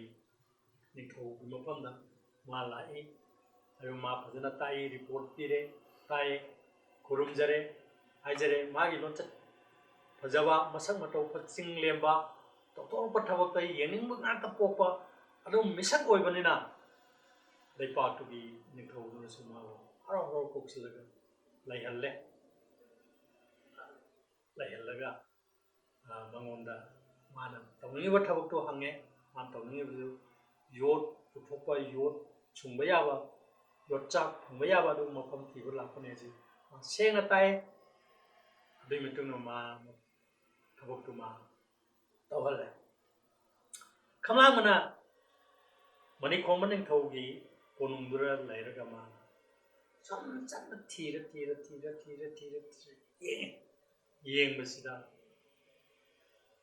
ꯌꯣꯠꯆꯥꯛ ꯐꯪꯕ ꯌꯣꯠꯆꯥꯛ ꯁꯨꯡꯕ ꯌꯥꯕ ꯑꯗꯨꯒꯨꯝꯕ ꯂꯩꯄꯥꯛꯁꯤ ꯑꯩꯈꯣꯏ ꯂꯩꯉꯣꯏ ꯆꯣꯕꯤ ꯑꯣꯏꯔꯣ ꯅꯨꯡꯖꯦꯡ ꯑꯣꯏꯔꯣ ꯑꯗꯒꯤ ꯂꯩꯍꯤꯡ ꯑꯣꯏꯔꯣ ꯌꯣꯠꯀꯤ ꯑꯗꯨꯒꯨꯝꯕ ꯁꯔꯨꯛꯇꯨ ꯅꯞꯇ ꯂꯩꯕ ꯄꯣꯠꯁꯛꯁꯤ ꯃꯁꯤ ꯏꯐꯪ ꯐꯪꯗ꯭ꯔꯦ ꯅꯤꯡꯕ ꯀꯥꯏꯑꯕ ꯃꯁꯤ ꯀꯩꯅꯣ ꯇꯧꯔꯤꯁꯦ ꯊꯥ ꯑꯃꯗꯒꯤ ꯊꯥ ꯑꯅꯤ ꯍꯧꯈ꯭ꯔꯦ ꯊꯥ ꯑꯅꯤꯗꯒꯤ ꯊꯥ ꯑꯍꯨꯝ ꯁꯨꯔꯦ ꯃꯔꯤ ꯁꯨꯔꯦ ꯃꯉꯥ ꯁꯨꯔꯦ ꯊꯥ ꯃꯉꯥ ꯁꯨꯔꯀꯥꯟꯁꯤꯗ ꯃꯥꯁꯦ ꯍꯟꯕꯅꯕꯨ ꯐꯔꯕ꯭ꯔꯥ ꯍꯥꯏꯅ ꯃꯕꯨꯡꯁꯤꯗ ꯈꯜꯂꯒ ꯅꯤꯡꯕ ꯀꯥꯏꯅ ꯂꯩꯔꯛꯄ ꯃꯇꯝꯁꯤꯗ ꯃꯅꯤ ꯈꯣꯡꯕꯅ ꯅꯣꯡꯃꯗꯤ ꯍꯥꯏ ꯅꯤꯡꯊꯧ ꯃꯅꯤ ꯈꯣꯡꯕꯁꯤ ꯈꯝꯂꯥꯡꯕ ꯍꯌꯦꯡꯒꯤ ꯅꯨꯃꯤꯠꯇꯤ ꯑꯩꯈꯣꯏ ꯂꯩꯕꯥꯛꯁꯤꯒꯤ ꯑꯆꯧꯕ ꯀꯨꯝꯍꯩ ꯑꯃ ꯇꯧꯒꯗꯧꯕ ꯀꯨꯝꯍꯩꯒꯤ ꯃꯄꯨꯡ ꯑꯣꯏꯕ ꯊꯕꯛ ꯊꯧꯔꯥꯡꯗꯤ ꯊꯧꯗꯣꯛꯀꯤ ꯀꯔꯤꯅ ꯑꯣꯏꯒꯅꯤꯅ ꯁꯥꯟꯅꯕꯅ ꯃꯄꯨꯡ ꯑꯣꯏꯕꯅꯤ ꯆꯥꯡꯗꯝꯅꯕ ꯍꯩꯕꯁꯤꯡꯕ ꯇꯥꯟꯅꯕ ꯀꯟꯕ ꯇꯥꯟꯅꯕ ꯑꯗꯨꯅ ꯃꯄꯨꯡ ꯑꯣꯏꯕ ꯀꯨꯝꯍꯩ ꯑꯣꯏꯒꯗꯧꯔꯤ ꯅꯪꯗꯤ ꯂꯥꯏꯒꯤ ꯂꯩꯄꯥꯛ ꯃꯅꯤꯄꯨꯔ ꯍꯥꯏꯕꯗꯨꯗꯒꯤ ꯂꯥꯛꯄꯅꯤ ꯅꯪꯕꯨꯁꯨ ꯑꯩꯅ ꯌꯥꯎꯍꯟꯅꯤꯡꯉꯤ ꯑꯩꯅ ꯅꯪꯕꯨ ꯕꯥꯔꯇꯣꯟ ꯇꯧꯔꯤ ꯅꯪ ꯌꯥꯎꯕꯤꯌꯨ ꯍꯥꯏꯅ ꯕꯥꯔꯇꯣꯟ ꯇꯧꯖꯔꯤ ꯀꯔꯤ ꯈꯟꯕꯒꯦ ꯈꯝꯂꯥꯡꯕꯅ ꯍꯥꯏ ꯃꯍꯥꯔꯥꯖ ꯅꯤꯡꯊꯧ ꯑꯩ ꯁꯣꯏꯗꯅ ꯌꯥꯎꯖꯒꯦ ꯃꯥ ꯌꯥꯏ ꯅꯤꯡꯊꯧꯅ ꯁꯤꯜꯂꯤꯕ ꯊꯧꯔꯥꯡꯗꯨꯒꯤ ꯃꯇꯨꯡ ꯏꯟꯅ ꯃꯊꯪꯒꯤ ꯅꯨꯃꯤꯠꯇꯗꯤ ꯁꯥꯟꯅꯕꯨꯡ ꯑꯆꯧꯕ ꯑꯃꯈꯛꯇ ꯍꯦꯛꯇ ꯂꯩꯕꯥꯛ ꯃꯌꯥꯝꯁꯤ ꯐꯤꯉꯧ ꯐꯧ ꯆꯤꯡꯅ ꯆꯥꯏꯅ ꯉꯝꯅꯕ ꯀꯨꯝꯍꯩꯁꯤ ꯌꯦꯡꯅꯔꯛꯄꯁꯤ ꯌꯥꯜꯍꯥꯟꯕꯁꯤ ꯀꯔꯤꯅ ꯍꯧꯒꯗꯧꯔꯦꯅ ꯈꯝꯂꯥꯡꯕꯁꯤ ꯑꯀꯣꯏꯕ ꯒ꯭ꯔꯥꯎꯟ ꯁꯥꯟꯅꯕꯨꯡꯗꯨꯗ ꯃꯥꯁꯨ ꯆꯠꯂꯒ ꯌꯦꯡꯉꯤ ꯃꯈꯜ ꯃꯊꯦꯜꯒꯤ ꯃꯤ ꯅꯨꯄꯥ ꯅꯨꯄꯤ ꯑꯍꯜ ꯅꯍꯥ ꯈꯥꯛꯇꯅ ꯃꯌꯥꯝꯁꯤ ꯇꯤꯜꯂꯕ ꯃꯇꯝ ꯑꯗꯩ ꯈꯝꯂꯥꯡꯕꯁꯤ ꯆꯪꯉꯒ ꯅꯤꯡꯊꯧ ꯃꯍꯥꯔꯥꯅꯤ ꯑꯅꯤꯅ ꯋꯥꯡꯂꯕ ꯁꯒꯥꯏ ꯐꯝꯄꯥꯛꯇꯨꯗ ꯐꯝꯃꯒ ꯅꯨꯡꯁꯥ ꯃꯉꯥꯜ ꯐꯥꯎꯅꯅ ꯈꯜꯂꯤꯕ ꯑꯗꯨꯒꯨꯝꯕ ꯁꯪ ꯑꯗꯨꯒꯤ ꯃꯅꯨꯡꯗ ꯉꯥꯟꯊꯣꯏꯔꯤꯕ ꯅꯤꯡꯊꯧ ꯃꯍꯥꯔꯥꯅꯤ ꯑꯅꯤꯗꯨꯗ ꯆꯪꯉꯒ ꯍꯧꯅꯕꯤ ꯃꯇꯨꯡ ꯏꯟꯅ ꯈꯝꯂꯥꯡꯕꯅ ꯈꯨꯔꯨꯝꯖꯔꯨꯏ ꯃꯥꯅ ꯍꯪꯒꯠꯂ ꯌꯦꯡꯉꯀꯥꯟꯁꯤꯗ ꯃꯍꯥꯔꯥꯅꯤꯒꯤ ꯑꯣꯏ ꯊꯪꯕꯗ ꯃꯆꯥ ꯅꯤꯉꯣꯜ ꯂꯩꯁꯥꯕꯤ ꯑꯃ ꯐꯝꯃꯝꯃꯤ ꯂꯩꯁꯥꯕꯤ ꯁꯣꯏꯗꯅ ꯅꯤꯡꯊꯧ ꯃꯍꯥꯔꯥꯅꯤꯒꯤ ꯃꯆꯥꯅꯤ ꯑꯗꯨ ꯇꯥꯏ ꯃꯥ ꯃꯁꯛ ꯈꯪꯗꯦ ꯑꯗꯨ ꯊꯣꯛꯂꯒ ꯃꯥꯒꯤ ꯄꯨꯛꯅꯤꯡꯗꯗꯤ ꯃꯥꯅ ꯉꯁꯥꯏ ꯈꯨꯔꯨꯝꯕ ꯃꯇꯝꯗ ꯃꯉꯣꯟꯗ ꯌꯦꯡꯉꯒ ꯂꯩꯔꯝꯕ ꯂꯩꯁꯥꯕꯤꯗꯨꯒꯤ ꯁꯛꯐꯝꯗꯨ ꯃꯥꯒꯤ ꯊꯃꯣꯏꯅꯨꯡꯗꯗꯤ ꯑꯗꯨꯝ ꯌꯦꯛꯂꯒ ꯃꯐꯝ ꯈꯨꯗꯤꯡꯃꯛꯇ ꯑꯗꯨꯝ ꯐꯝꯃꯨꯕ ꯃꯐꯝꯗꯨꯗꯁꯨ ꯃꯥꯒꯤ ꯁꯛꯐꯝꯗꯣ ꯑꯗꯨꯝ ꯎ ꯂꯩꯔꯦ ꯀꯣꯛ ꯃꯅꯨꯡꯗꯁꯨ ꯂꯩꯔꯦ ꯍꯟꯅꯁꯨ ꯌꯦꯡꯅꯤꯡꯕ ꯐꯥꯎꯔꯦ ꯃꯌꯥꯝꯅ ꯉꯥꯡꯅꯔꯦ ꯐꯖꯩꯗꯀꯣ ꯔꯥꯖꯀꯨꯃꯥꯔꯤ ꯀꯥꯂꯤꯀꯥ ꯐꯖꯩꯗ ꯔꯥꯖꯀꯨꯃꯥꯔꯤ ꯀꯥꯂꯤꯀꯥ ꯃꯌꯥꯝ ꯁꯨꯝ ꯉꯥꯡꯅꯔꯦ ꯑꯗꯩ ꯃꯥ ꯈꯪꯉꯦꯕ ꯑꯣꯍꯣ ꯑꯩꯅ ꯍꯧꯖꯤꯛ ꯎꯔꯤꯕ ꯂꯩꯁꯥꯕꯤꯁꯤꯒꯤ ꯃꯃꯤꯡꯁꯤ ꯀꯥꯂꯤꯀꯥ ꯀꯧꯋꯦꯅ ꯈꯝꯂꯥꯡꯕꯁꯤ ꯈꯪꯉꯦꯕ ꯃꯥꯅ ꯆꯍꯤ ꯊꯥ 5 ꯆꯨꯞꯅ ꯂꯩꯔꯛꯄꯗ ꯅꯣꯡꯃꯇꯁꯨ ꯎꯗꯦ ꯀꯣꯅꯨꯡꯗꯒꯤ ꯃꯄꯥꯟ ꯁꯨꯛꯊꯣꯛ ꯊꯣꯛꯇꯕꯅ ꯑꯁꯨꯛꯀꯤ ꯃꯇꯤꯛ ꯆꯦꯛꯁꯤꯟꯅ ꯁꯅꯥꯃꯅꯤ ꯃꯨꯛꯇ ꯃꯃꯜ ꯌꯥꯝꯂꯕ ꯄꯣꯠ ꯑꯃ ꯂꯣꯏꯕꯒꯨꯝ ꯁꯦꯟꯅꯗꯨꯅ ꯊꯝꯕꯒꯨꯝ ꯃꯃꯥ ꯃꯄꯥꯅ ꯁꯦꯟꯅꯗꯨꯅ ꯊꯝꯖꯕꯤ ꯑꯗꯨꯒꯨꯝꯕ ꯔꯥꯖꯀꯨꯃꯥꯔꯤꯅꯤ ꯃꯌꯥꯝꯗꯨ ꯁꯥꯟꯅꯅꯕ ꯁꯤꯜ ꯂꯥꯡꯉꯤꯕ ꯃꯌꯥꯝꯗꯨꯅ ꯂꯥꯎꯊꯣꯛꯂꯛꯑꯦ ꯍꯧꯖꯤꯛ ꯑꯩꯈꯣꯏꯅ ꯍꯧꯒꯗꯧꯔꯤꯕ ꯁꯥꯟꯅꯕꯁꯤ ꯀꯔꯤꯗꯒꯤ ꯍꯧꯒꯅꯤ ꯍꯥꯏꯕ ꯈꯨꯠ 5 ꯋꯥꯡꯕ ꯏꯔꯣꯏ ꯑꯃ ꯆꯣꯡꯕ ꯇꯥꯟꯅꯕ ꯁꯤꯗꯒꯤ ꯍꯧꯒꯅꯦꯅ ꯏꯔꯣꯏꯗꯨ ꯄꯨꯊꯣꯛꯑꯦ ꯃꯤ 50 ꯂꯦꯞꯄꯒ ꯏꯔꯣꯏꯗꯨ ꯂꯥꯟꯅ ꯆꯣꯡꯉꯦ ꯃꯌꯥꯝ ꯑꯃ ꯆꯥꯡꯉꯦ 9 ꯈꯛꯇ ꯉꯝꯃꯤ ꯃꯤ 9 ꯃꯗꯨꯗ ꯃꯌꯥꯝꯅ ꯑꯣꯏ ꯈꯝꯂꯥꯡꯕꯗꯤ ꯏꯔꯥꯏ ꯂꯥꯏꯅ ꯆꯣꯡꯉꯦ ꯃꯊꯪꯗ ꯇꯥꯟꯅꯒꯗꯧꯔꯤꯕ ꯀꯝꯄꯤꯇꯤꯁꯟꯁꯤꯅ ꯆꯥꯡꯗꯝꯅꯕꯁꯤꯅ ꯀꯔꯤꯅꯣ ꯍꯥꯏꯗꯤ ꯊꯥꯡ ꯑꯃ ꯂꯩꯃꯥꯏꯗ ꯊꯝꯃꯒ ꯁꯒꯣꯜꯗꯨ ꯀꯥꯈꯠꯂꯒ ꯁꯒꯣꯜꯗꯨ ꯇꯣꯡꯉꯒ ꯁꯒꯣꯜꯗꯨ ꯒ꯭ꯔꯥꯎꯟ ꯁꯥꯟꯅꯕꯨꯡꯒꯤ ꯑꯔꯣꯏꯕ ꯃꯆꯤꯟꯗꯒꯤ ꯃꯃꯥꯡ ꯊꯪꯕ ꯋꯥꯡꯃꯩꯁꯤꯗ ꯀꯣꯔꯣꯛ ꯂꯥꯡꯗ꯭ꯔ ꯃꯥꯁꯤꯗ ꯀꯟꯅ ꯆꯦꯜꯍꯜꯂꯒ ꯔꯥꯎꯟ ꯆꯦꯜꯂꯝꯃꯒ ꯑꯗꯒꯤ ꯃꯅꯤꯡꯗꯨꯗꯒꯤ ꯃꯃꯥꯡ ꯇꯝꯅ ꯆꯦꯟꯈꯠꯂꯒ ꯀꯟꯅ ꯆꯦꯜꯂꯤꯕ ꯁꯒꯣꯜꯗꯨꯗꯒꯤ ꯂꯥꯟꯊꯔꯒ ꯊꯥꯡꯗꯨ ꯂꯧꯔꯒ ꯆꯠꯈꯤꯕ ꯑꯗꯨ ꯉꯝꯕ ꯇꯥꯟꯅꯕꯗ ꯈꯝꯂꯥꯡꯕ ꯃꯊꯪꯗ ꯉꯝꯃꯦ ꯑꯗꯒꯤ ꯃꯌꯥꯝꯅ ꯈꯨꯕꯥꯛ ꯈꯨꯅꯩ ꯑꯁ ꯃꯅꯤꯄꯨꯔꯗꯒꯤ ꯂꯥꯛꯄꯅꯦ ꯃꯁꯤꯒꯤ ꯃꯁꯛ ꯃꯇꯧꯗꯣ ꯐꯖꯔꯤꯕ ꯃꯥ ꯄꯥꯈꯪꯁꯤꯃꯗꯤ ꯉꯝꯃꯦ ꯑꯇꯩꯗꯤ ꯉꯝꯈꯤꯗ꯭ꯔꯦ ꯑꯗꯩ ꯃꯊꯪꯗ ꯑꯃꯨꯛꯀ ꯇꯥꯎꯅꯩ ꯇꯥꯎꯅꯕꯁꯤ ꯂꯝ 5ꯒꯤ ꯆꯥꯡꯁꯤ ꯃꯌꯥꯝꯅ ꯍꯨꯟꯅꯕꯗꯒꯤ ꯈꯝꯂꯥꯡꯕꯅ ꯊꯣꯏꯔꯦ ꯃꯌꯥꯝ ꯄꯨꯡꯉꯥꯡ ꯉꯥꯡꯅꯔꯦ ꯂꯝ 5ꯒꯤ ꯂꯪꯃꯥꯏꯁꯤ ꯑꯣꯟꯊꯣꯛꯅ ꯂꯥꯛꯈ꯭ꯔꯕꯅꯤ ꯀꯝꯄꯤꯇꯤꯁꯟ ꯑꯃꯗ ꯂꯝ 5 ꯍꯦꯟꯅ ꯍꯨꯟꯕ ꯍꯥꯏꯕꯁꯤ ꯇꯥꯎꯟꯕ ꯍꯥꯏꯕꯁꯤ ꯆꯥꯡꯗꯝꯅꯕ ꯑꯃꯗ ꯇꯥꯟꯅꯕ ꯑꯃꯗ ꯌꯥꯝ ꯉꯛꯅ ꯊꯣꯛꯄ ꯋꯥꯐꯝ ꯑꯣꯏ ꯃꯁꯤꯕꯨ ꯀꯔꯝꯕ ꯃꯤ ꯆꯣꯛꯊꯟꯕꯁꯤꯕꯨ ꯃꯌꯥꯝꯁꯤ ꯈꯟꯅꯩ ꯑꯗꯒꯤ ꯑꯔꯣꯏꯕ ꯁꯥꯟꯅꯕꯗꯨꯗꯤ ꯀꯥꯡꯖꯩꯕꯨꯡꯗꯨ 5ꯔꯛ ꯀꯣꯏꯕ ꯉꯝꯕ ꯇꯥꯟꯅꯕ ꯃꯗꯨꯗ ꯍꯥꯟꯅ ꯄꯟꯊꯨꯡ ꯌꯧꯕꯗꯨ ꯀꯥꯡꯖꯩꯕꯨꯡ ꯄꯥꯛꯈ꯭ꯔꯕ ꯆꯥꯎꯔꯕ ꯀꯥꯡꯖꯩꯕꯨꯡꯗꯨ 5ꯔꯛ ꯀꯣꯏꯔꯒ ꯆꯦꯟꯕꯗꯨꯗ ꯃꯌꯥꯝꯗꯒꯤ ꯈꯝꯂꯥꯡꯕꯅ ꯃꯇꯝ ꯇꯪꯈꯥꯏ ꯑꯃ ꯍꯦꯟꯅ ꯈꯨꯃꯥꯡ ꯆꯥꯎꯈꯠꯅ ꯆꯦꯟꯈꯠꯂꯒ ꯈꯝꯂꯥꯡꯕꯅ ꯂꯝꯁꯥ ꯄꯥꯏꯈ꯭ꯔꯦ ꯈꯝꯂꯥꯡꯕꯅ ꯊꯣꯏꯈ꯭ꯔꯦ ꯃꯗꯨ ꯃꯌꯥꯝꯁꯤ ꯌꯥꯝ ꯊꯥꯒꯠꯅꯈ꯭ꯔꯦ ꯂꯥꯏꯔꯩꯕꯥꯛꯇꯒꯤ ꯂꯥꯛꯄ ꯅꯨꯄꯥꯁꯤ ꯈꯝꯂꯥꯡꯕ ꯀꯧꯏ ꯃꯥꯒ ꯂꯝꯕꯥ ꯇꯧꯕ ꯉꯝꯕꯗꯤ ꯑꯩꯈꯣꯏ ꯂꯩꯕꯥꯛꯁꯤꯗ ꯂꯩꯇ꯭ꯔꯦꯅ ꯃꯌꯥꯝꯁꯤ ꯈꯨꯕꯥꯛ ꯈꯨꯅꯩ ꯍꯔꯥꯎꯕ ꯐꯣꯡꯗꯣꯛꯅꯩ ꯅꯤꯡꯊꯧ ꯃꯔꯥꯅꯤ ꯑꯁꯨꯛꯀꯤ ꯃꯇꯤꯛ ꯄꯦꯟꯈ꯭ꯔꯦ ꯑꯗꯨ ꯀꯥꯂꯤꯀꯥꯗꯤ ꯀꯝꯗꯧꯕ ꯀꯥꯂꯤꯀꯥꯗꯤ ꯃꯥꯒꯤ ꯂꯩꯖꯔꯤꯕ ꯃꯥꯒꯤ ꯊꯃꯣꯏꯗꯨ ꯈꯝꯂꯥꯡꯕꯗ ꯀꯠꯈ꯭ꯔꯦꯕ ꯄꯨꯡꯐꯝꯗꯨꯗ ꯑꯗꯨꯃꯥꯏꯅ ꯇꯧꯅ ꯃꯥꯒꯤ ꯑꯅꯤꯡꯕꯗꯨ ꯃꯆꯥꯅꯨꯄꯤ ꯔꯥꯖꯀꯨꯃꯥꯔꯤ ꯀꯥꯂꯤꯀꯥꯒꯤ ꯑꯅꯤꯡꯕꯗꯨ ꯎꯗꯨꯅ ꯃꯍꯥꯔꯥꯖ ꯃꯅꯤꯈꯣꯝꯕꯅ ꯈꯝꯂꯥꯡꯕꯗ ꯀꯥꯂꯤꯀꯥꯕꯨ ꯂꯨꯍꯣꯡꯕꯤꯗꯨꯅ ꯊꯥꯖꯕꯤꯔꯦ ꯃꯣꯏꯅꯤ ꯂꯨꯍꯣꯡꯉꯒ ꯀꯨꯝꯗꯨꯅ ꯃꯇꯝ ꯈꯔ ꯂꯩ ꯑꯗꯨꯒꯤ ꯇꯨꯡꯗ ꯃꯥꯒꯤ ꯈꯣꯡꯆꯠꯇꯨꯁꯨ ꯃꯥꯏ ꯄꯥꯛꯂꯛꯇꯕꯗꯒꯤ ꯃꯔꯝꯗꯝꯗ ꯃꯅꯤꯄꯨꯔꯗ ꯍꯟꯕ ꯇꯥꯔꯕꯗ ꯃꯥꯒꯤ ꯃꯀꯨ ꯃꯅꯦꯝ ꯑꯣꯏꯕꯗꯨꯗ ꯈꯨꯔꯨꯝꯖꯔꯝꯃꯒ ꯂꯩꯄꯥꯛꯀꯤ ꯐꯝꯅꯥꯏꯕ ꯃꯌꯥꯝꯗ ꯍꯥꯏꯖꯔꯝꯃꯒ ꯃꯥ ꯃꯅꯤꯄꯨꯔ ꯃꯥꯏꯀꯩ ꯄꯥꯡꯂꯛꯑꯦ ꯈꯝꯂꯥꯡꯕꯁꯤꯅ ꯁꯤꯖ ꯀꯥꯂꯤꯀꯥ ꯁꯥꯡꯉꯕ ꯂꯝꯕꯤꯅꯤ ꯆꯤꯡꯂꯣꯟ ꯀꯌꯥ ꯂꯥꯜꯂꯤꯅꯤ ꯐꯛꯂꯥꯡꯕ ꯉꯝꯂꯕ ꯑꯗꯨꯒꯨꯝꯕ ꯆꯤꯡꯃꯥꯏꯗꯨꯗ ꯀꯥꯈꯠꯄꯗ ꯀꯨꯝꯊꯕꯗ ꯇꯨꯔꯦꯟ ꯀꯌꯥ ꯂꯥꯟꯕꯗ ꯃꯥꯒꯤ ꯅꯨꯡꯁꯤꯔꯕꯤ ꯀꯥꯂꯤꯀꯥꯕꯨ ꯈꯝꯂꯥꯡꯕ ꯃꯅꯝꯅ ꯇꯠꯇꯅ ꯄꯣꯔꯒ ꯑꯋꯥꯕ ꯀꯌꯥ ꯈꯥꯡꯅ ꯍꯨꯃꯥꯡ ꯆꯦꯟꯗꯕꯒꯤ ꯑꯋꯥꯕ ꯎꯠꯇꯨꯅ ꯃꯥ ꯄꯨꯔꯒ ꯅꯨꯡꯁꯤꯅ ꯂꯣꯏꯅꯅ ꯃꯥꯒꯤ ꯈꯣꯡꯂꯣꯏ ꯈꯔꯁꯨ ꯂꯣꯏꯅꯔꯛꯏ ꯇꯈꯦꯜ ꯂꯩꯄꯥꯛꯁꯤꯗꯒꯤ ꯑꯗꯨꯃꯥꯏꯅ ꯇꯧꯔꯒ ꯋꯥꯅ ꯂꯥꯛꯄꯗꯨꯅ ꯁꯤꯖ ꯀꯥꯂꯤꯀꯥꯅꯁꯨ ꯃꯁꯥꯒꯤ ꯃꯥꯒꯤ ꯃꯄꯨꯔꯣꯏꯕ ꯈꯝꯂꯥꯡꯕꯒꯤꯗꯃꯛꯇ ꯑꯋꯥꯕ ꯈꯪꯗꯅ ꯑꯀꯤ ꯑꯈꯪ ꯊꯥꯗꯣꯛꯇꯨꯅ ꯃꯇꯨꯡ ꯏꯜꯂꯛꯇꯨꯅ ꯃꯅꯤꯄꯨꯔ ꯂꯩꯄꯥꯛ ꯌꯧꯔꯛꯑꯦ ꯃꯣꯏꯅ ꯌꯧꯔꯛꯄ ꯃꯇꯝꯁꯤꯗ ꯎꯔꯤꯄꯣꯛꯀꯤ ꯂꯝꯗꯝꯁꯤꯗ ꯄꯜꯂꯤ ꯃꯇꯝ ꯈꯔ ꯑꯗꯨꯒꯤ ꯃꯇꯨꯡꯗ ꯃꯣꯏ ꯂꯥꯛꯑꯒ ꯊꯧꯕꯥꯜꯒꯤ ꯁꯤꯗ ꯃꯇꯝ ꯈꯔ ꯑꯃꯨꯛ ꯄꯜꯂꯦ ꯊꯧꯕꯥꯜꯗ ꯈꯔ ꯄꯜꯂꯒ ꯑꯗꯩ ꯃꯇꯝ ꯈꯔ ꯍꯥꯏꯔꯒ ꯑꯃꯨꯛ ꯀꯦꯔꯖꯤꯡꯒꯤ ꯂꯝꯗ ꯑꯩꯈꯣꯏ ꯃꯍꯥ ꯇꯨꯔꯦꯟꯒ ꯁꯦꯡꯃꯥꯏ ꯇꯨꯔꯦꯟꯒꯒꯤ ꯇꯤꯟꯅꯐꯝꯒꯤ ꯑꯋꯥꯡ ꯅꯣꯡꯆꯨꯞ ꯄꯥꯡꯂꯞꯅ ꯂꯩꯕ ꯆꯤꯡꯗꯨꯝ ꯑꯃ ꯂꯩꯕ ꯑꯗꯨꯒꯤ ꯆꯤꯡꯗꯨꯝꯗꯤ ꯅꯣꯏ ꯑꯉꯥꯡꯁꯤꯡꯗꯤ ꯈꯪꯉꯝꯃꯔꯣꯏ ꯀꯔꯤꯒꯨꯝꯕ ꯅꯣꯏ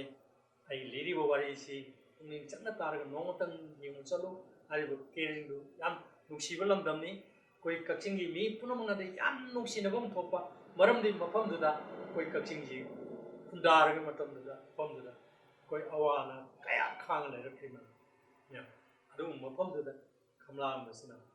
ꯀꯥꯂꯤꯀꯥꯒ ꯐꯖꯕ ꯁꯪꯒꯥꯏ ꯃꯆꯥ ꯑꯃ ꯁꯥꯔꯒ ꯁꯪꯒꯥꯏ ꯃꯆꯥ ꯃꯣꯏꯅꯤꯁꯤ ꯂꯩ ꯅꯨꯡꯉꯥꯏꯅ ꯄꯥꯜꯂꯤ ꯅꯨꯡꯉꯥꯏꯅ ꯂꯩ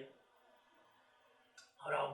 ꯃꯣꯏꯅꯤ ꯅꯣꯡꯃꯇ ꯅꯨꯡꯉꯥꯏꯇꯕ ꯁꯛꯐꯝ ꯎꯅꯗꯦ ꯍꯔꯥꯎ ꯃꯤꯅꯣꯛ ꯇꯝꯅꯗꯨꯅ ꯅꯨꯡꯉꯥꯏꯅ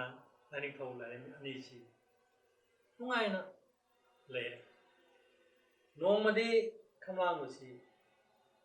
ꯃꯥꯒꯤ ꯄꯨꯛꯅꯤꯡꯗꯨꯗ ꯈꯪꯅꯤꯡ ꯅꯤꯡꯁꯤꯡꯕ ꯑꯃ ꯂꯥꯛꯑꯦ ꯀꯔꯤ ꯂꯥꯛꯑꯦ ꯑꯣ ꯃꯇꯝ ꯀꯨꯏꯔꯦꯅꯦ ꯑꯩꯅ ꯑꯩꯒꯤ ꯅꯨꯡꯁꯤꯔꯕꯤ ꯆꯥꯟꯅꯔꯕꯤ ꯍꯨꯏꯃꯤ ꯂꯩꯃ ꯑꯩꯒꯤ ꯏꯄꯥꯔꯤ ꯑꯃꯨꯗꯣꯡꯅ ꯍꯨꯟꯗꯣꯛꯑꯝꯃꯒ ꯑꯩꯅ ꯇꯣꯉꯥꯟ ꯇꯥꯗꯨꯅ ꯂꯩꯔꯤꯕꯁꯤ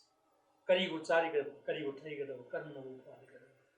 ꯑꯩ ꯏꯃꯥꯟ ꯃꯌꯨꯝ ꯍꯥꯏꯕꯗꯤ ꯏꯀꯨ ꯃꯌꯨꯝꯅ ꯏꯕꯥ ꯏꯆꯦꯁꯤꯡꯗꯨꯅ ꯇꯥꯊꯤ ꯇꯥꯑꯣꯏꯅꯕꯨ ꯇꯧꯕꯤꯔꯝꯒꯗ꯭ꯔꯥ ꯑꯗꯨꯒ ꯑꯩꯒꯤ ꯏꯆꯥ ꯅꯤꯄꯥꯗꯨꯕꯨ ꯃꯣꯏꯅ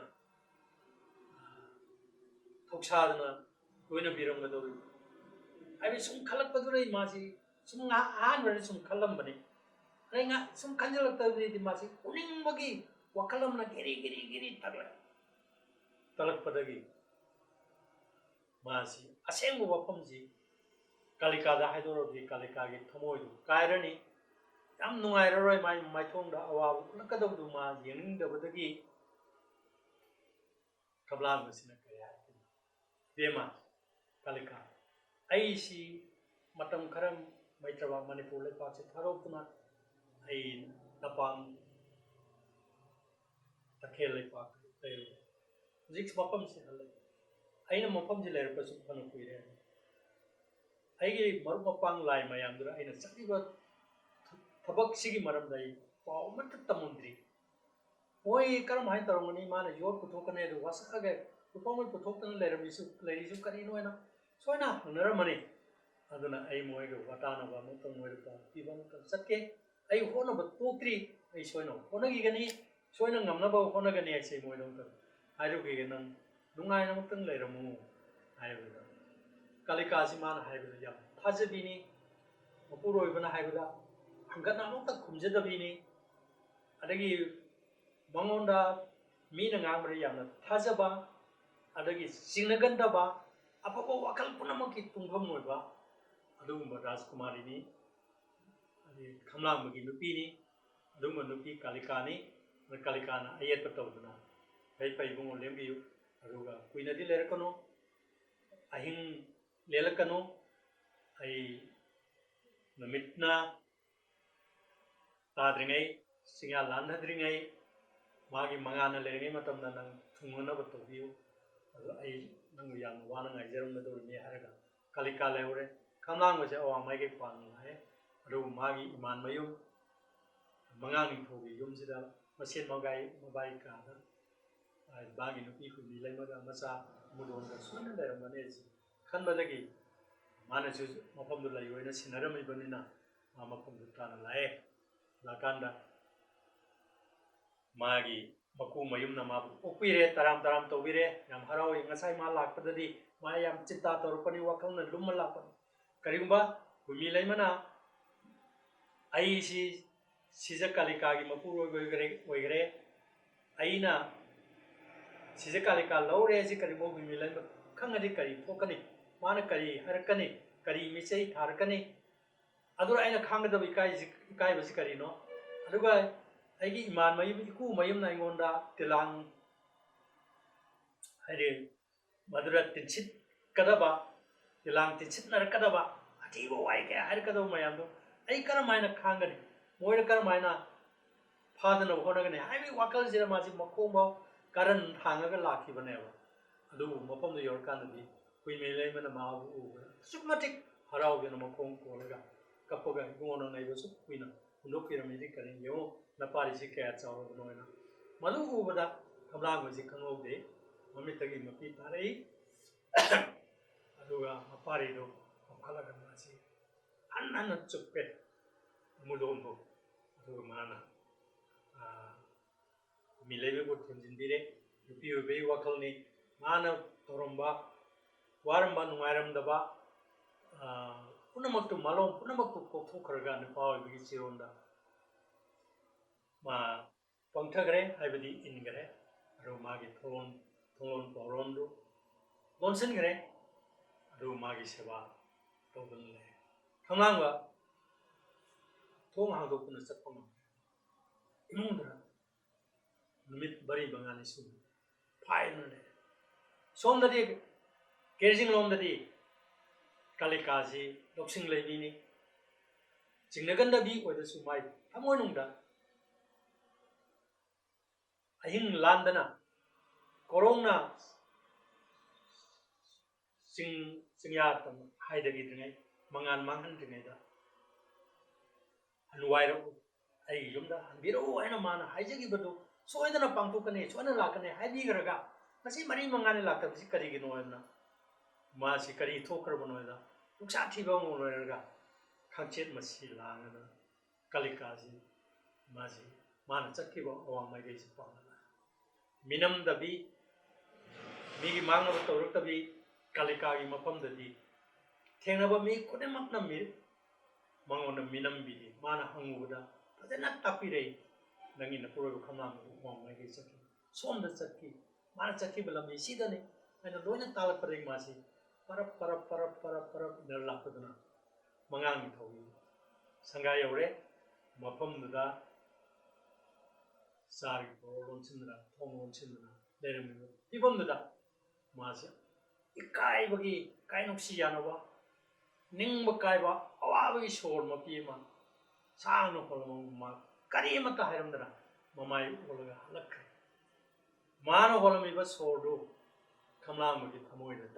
dang yeruke kamlamasi aure kalikala khangre anu milena da man milema ai ngasi mari sure ai lai mar mapang ai mar mapang kharo unna da ba ya da ba yam le aduna ai nang le ko ai amuk chatla si hari matam du ba ma kalika ga ma ga paitung na re kalika ko ba ani so no pi ma gi le re si pimi le ma ma na ta te 위밀레니 강제돼요. 아주 많은 하이브도 위밀레니나 붕어 어레는 엠비로 여기 뭐 빵 여기 나토 가이드나 뭐 코너뷰 디 하이라가 마 감라무 뭐 공부 봐야 숫숫 cấp 아주 감라무나 뭐 꼭은 난디라가 난 cấp 마 하이데 누구 마기기 뿌는데 칼리바 와칸도리 감라무 kari aina kari da ke khangena bumi laimana mokang mangonda mamai thangana yengai badu ki mai thong dure man pai mai wai mayam kari haigena bungo sigi matung de koini amuk unagane habsidi thajil tre habsi khamla guna magi mai thong wai sing azan pa ro khamlang ba mapam da son thom thoke habsi 칼라가 마지 막고리만도 통하도가 톨라케 톨라가 게징 땀나 파나다 게징 땀나 마시 공찰에 마tam나 와시 와칼난 마시 난다라라니 부로 가만스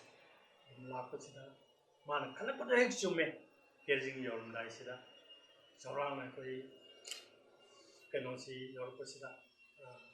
일그롱기 뭐 좋아해. 수마이나 아동 뭐 람비 칼라 라이.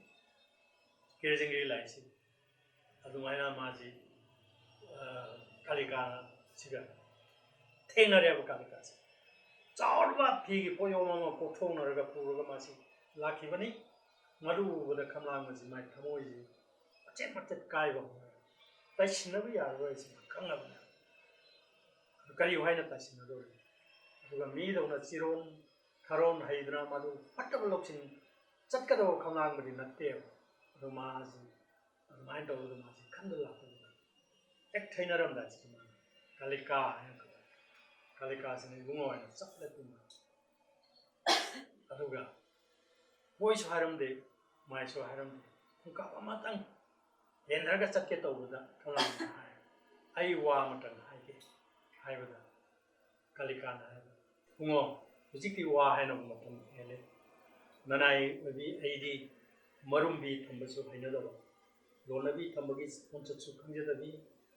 अदुग मथक ऐडी मिखों का अनी सुजर रोय दबा ऐडी युवाई पुरोय बनी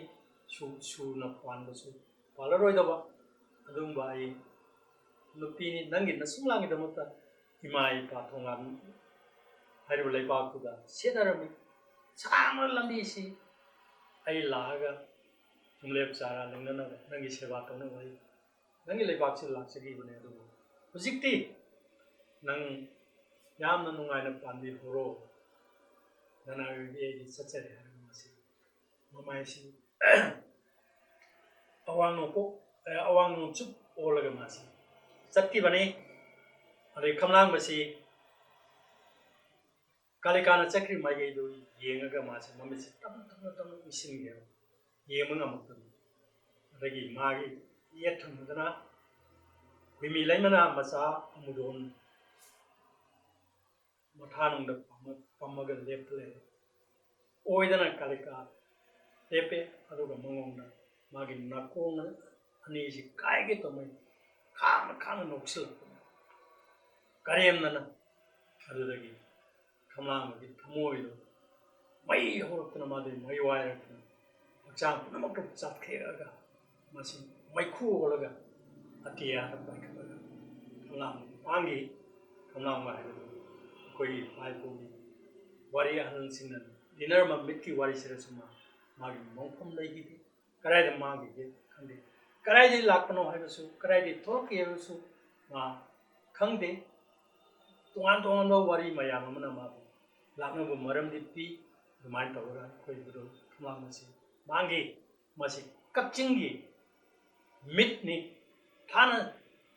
ꯊꯥꯅꯕ ꯌꯥꯗ꯭ꯔꯕ ꯑꯗꯒꯤ ꯇꯠꯅꯕ ꯌꯥꯗ꯭ꯔꯕ ꯑꯩꯈꯣꯏꯒꯤ ꯄ꯭ꯔꯣꯖꯦꯅꯤꯇꯔ ꯑꯣꯏꯔꯤꯕ ꯕꯨꯙꯧ ꯈꯝꯂꯥꯡꯕꯁꯤ ꯌꯥꯝ ꯐꯖꯔꯕ ꯃꯤꯠꯅꯤ ꯀꯛꯆꯤꯡꯒꯤ ꯑꯗꯨꯒ ꯃꯅꯤꯄꯨꯔꯒꯤ ꯂꯟ ꯑꯃꯅꯤ ꯕꯨꯙꯧ ꯈꯝꯂꯥꯡꯕꯒꯤ ꯁꯤꯒꯨꯝꯕ ꯃꯤꯠꯁꯦ ꯃꯁꯤ ꯃꯤꯠ ꯑꯣꯏꯅ ꯑꯗꯨꯝ ꯂꯩꯒꯅꯤ ꯏꯇꯤꯍꯥꯁꯀꯤ ꯃꯆꯥꯛ ꯑꯣꯏꯅꯗꯤ ꯍꯥꯏꯗꯣꯛꯄ ꯌꯥꯔꯣꯏ ꯃꯔꯝꯗꯤ ꯈꯝꯂꯥꯡꯕ ꯍꯥꯏꯕꯁꯤ ꯇꯥꯏꯕꯪ ꯃꯤꯒꯤ ꯂꯣꯟꯆꯠ ꯆꯠꯂꯁꯨ ꯃꯥ ꯂꯥꯏꯅꯦꯕ ꯂꯥꯏ ꯑꯣꯏꯅ ꯂꯩꯕꯅꯤ ꯂꯥꯏ ꯑꯣꯏꯅ ꯈꯟꯒꯗꯕꯅꯤ ꯃꯥꯅ ꯑꯩꯈꯣꯏꯕꯨ ꯉꯥꯛꯄꯤ ꯁꯦꯟꯕꯤꯕ ꯌꯥꯏ ꯑꯗꯨꯒ ꯃꯥꯅ ꯑꯩꯈꯣꯏ ꯂꯥꯏ ꯑꯣꯏꯕ ꯃꯥꯅ ꯑꯩꯈꯣꯏꯕꯨ ꯀꯣꯏꯇꯨ ꯄꯨꯔ ꯀꯣꯏꯆꯠ ꯆꯠꯄꯗꯤ ꯇꯧꯔꯣꯏ ꯑꯩꯈꯣꯏꯅ ꯃꯥꯒꯤ ꯍꯥꯏꯗꯤ ꯈꯨꯕꯝ ꯑꯗꯨꯕꯨ ꯂꯥꯠꯆꯔꯤꯕ ꯑꯩꯈꯣꯏꯅ ꯃꯥꯒꯤ ꯈꯨꯕꯝꯗꯨ ꯅꯨꯡꯁꯤꯗꯨꯅ ꯂꯥꯠꯂꯤꯕ ꯑꯩꯈꯣꯏꯅ ꯃꯥꯒꯤ ꯈꯨꯕꯝ ꯀꯣꯏꯄꯨ ꯄꯨꯕ ꯑꯩꯈꯣꯏꯅ ꯆꯠꯂꯨꯕ ꯈꯨꯟꯗꯥꯔꯨꯕ ꯃꯐꯝ ꯄꯨꯕꯗꯤ ꯑꯩꯈꯣꯏ ꯎꯒꯅꯤ ꯑꯗꯨꯅ ꯁꯤꯒꯨꯝꯕ ꯂꯥꯏ ꯈꯝꯂꯥꯡꯕꯒꯤ ꯋꯥꯔꯤꯁꯦ ꯃꯁꯤ ꯃꯤꯠ ꯑꯃꯅꯤ ꯍꯥꯏꯕꯁꯤ ꯁꯤꯒꯤ ꯃꯤꯠ ꯍꯥꯏꯕꯁꯤꯒꯤ ꯋꯥꯔꯤꯁꯤ ꯁꯨꯃꯥꯏꯅ ꯇꯧꯕꯩꯔꯣ ꯍꯥꯏꯕ ꯑꯉꯥꯡꯁꯥ ꯅꯉꯣꯏꯗ ꯑꯩꯅ ꯈꯪꯍꯟꯅꯤꯡꯕꯗꯒꯤ ꯑꯩꯅ ꯋꯥꯔꯤꯁꯤ ꯂꯤꯕꯅꯤ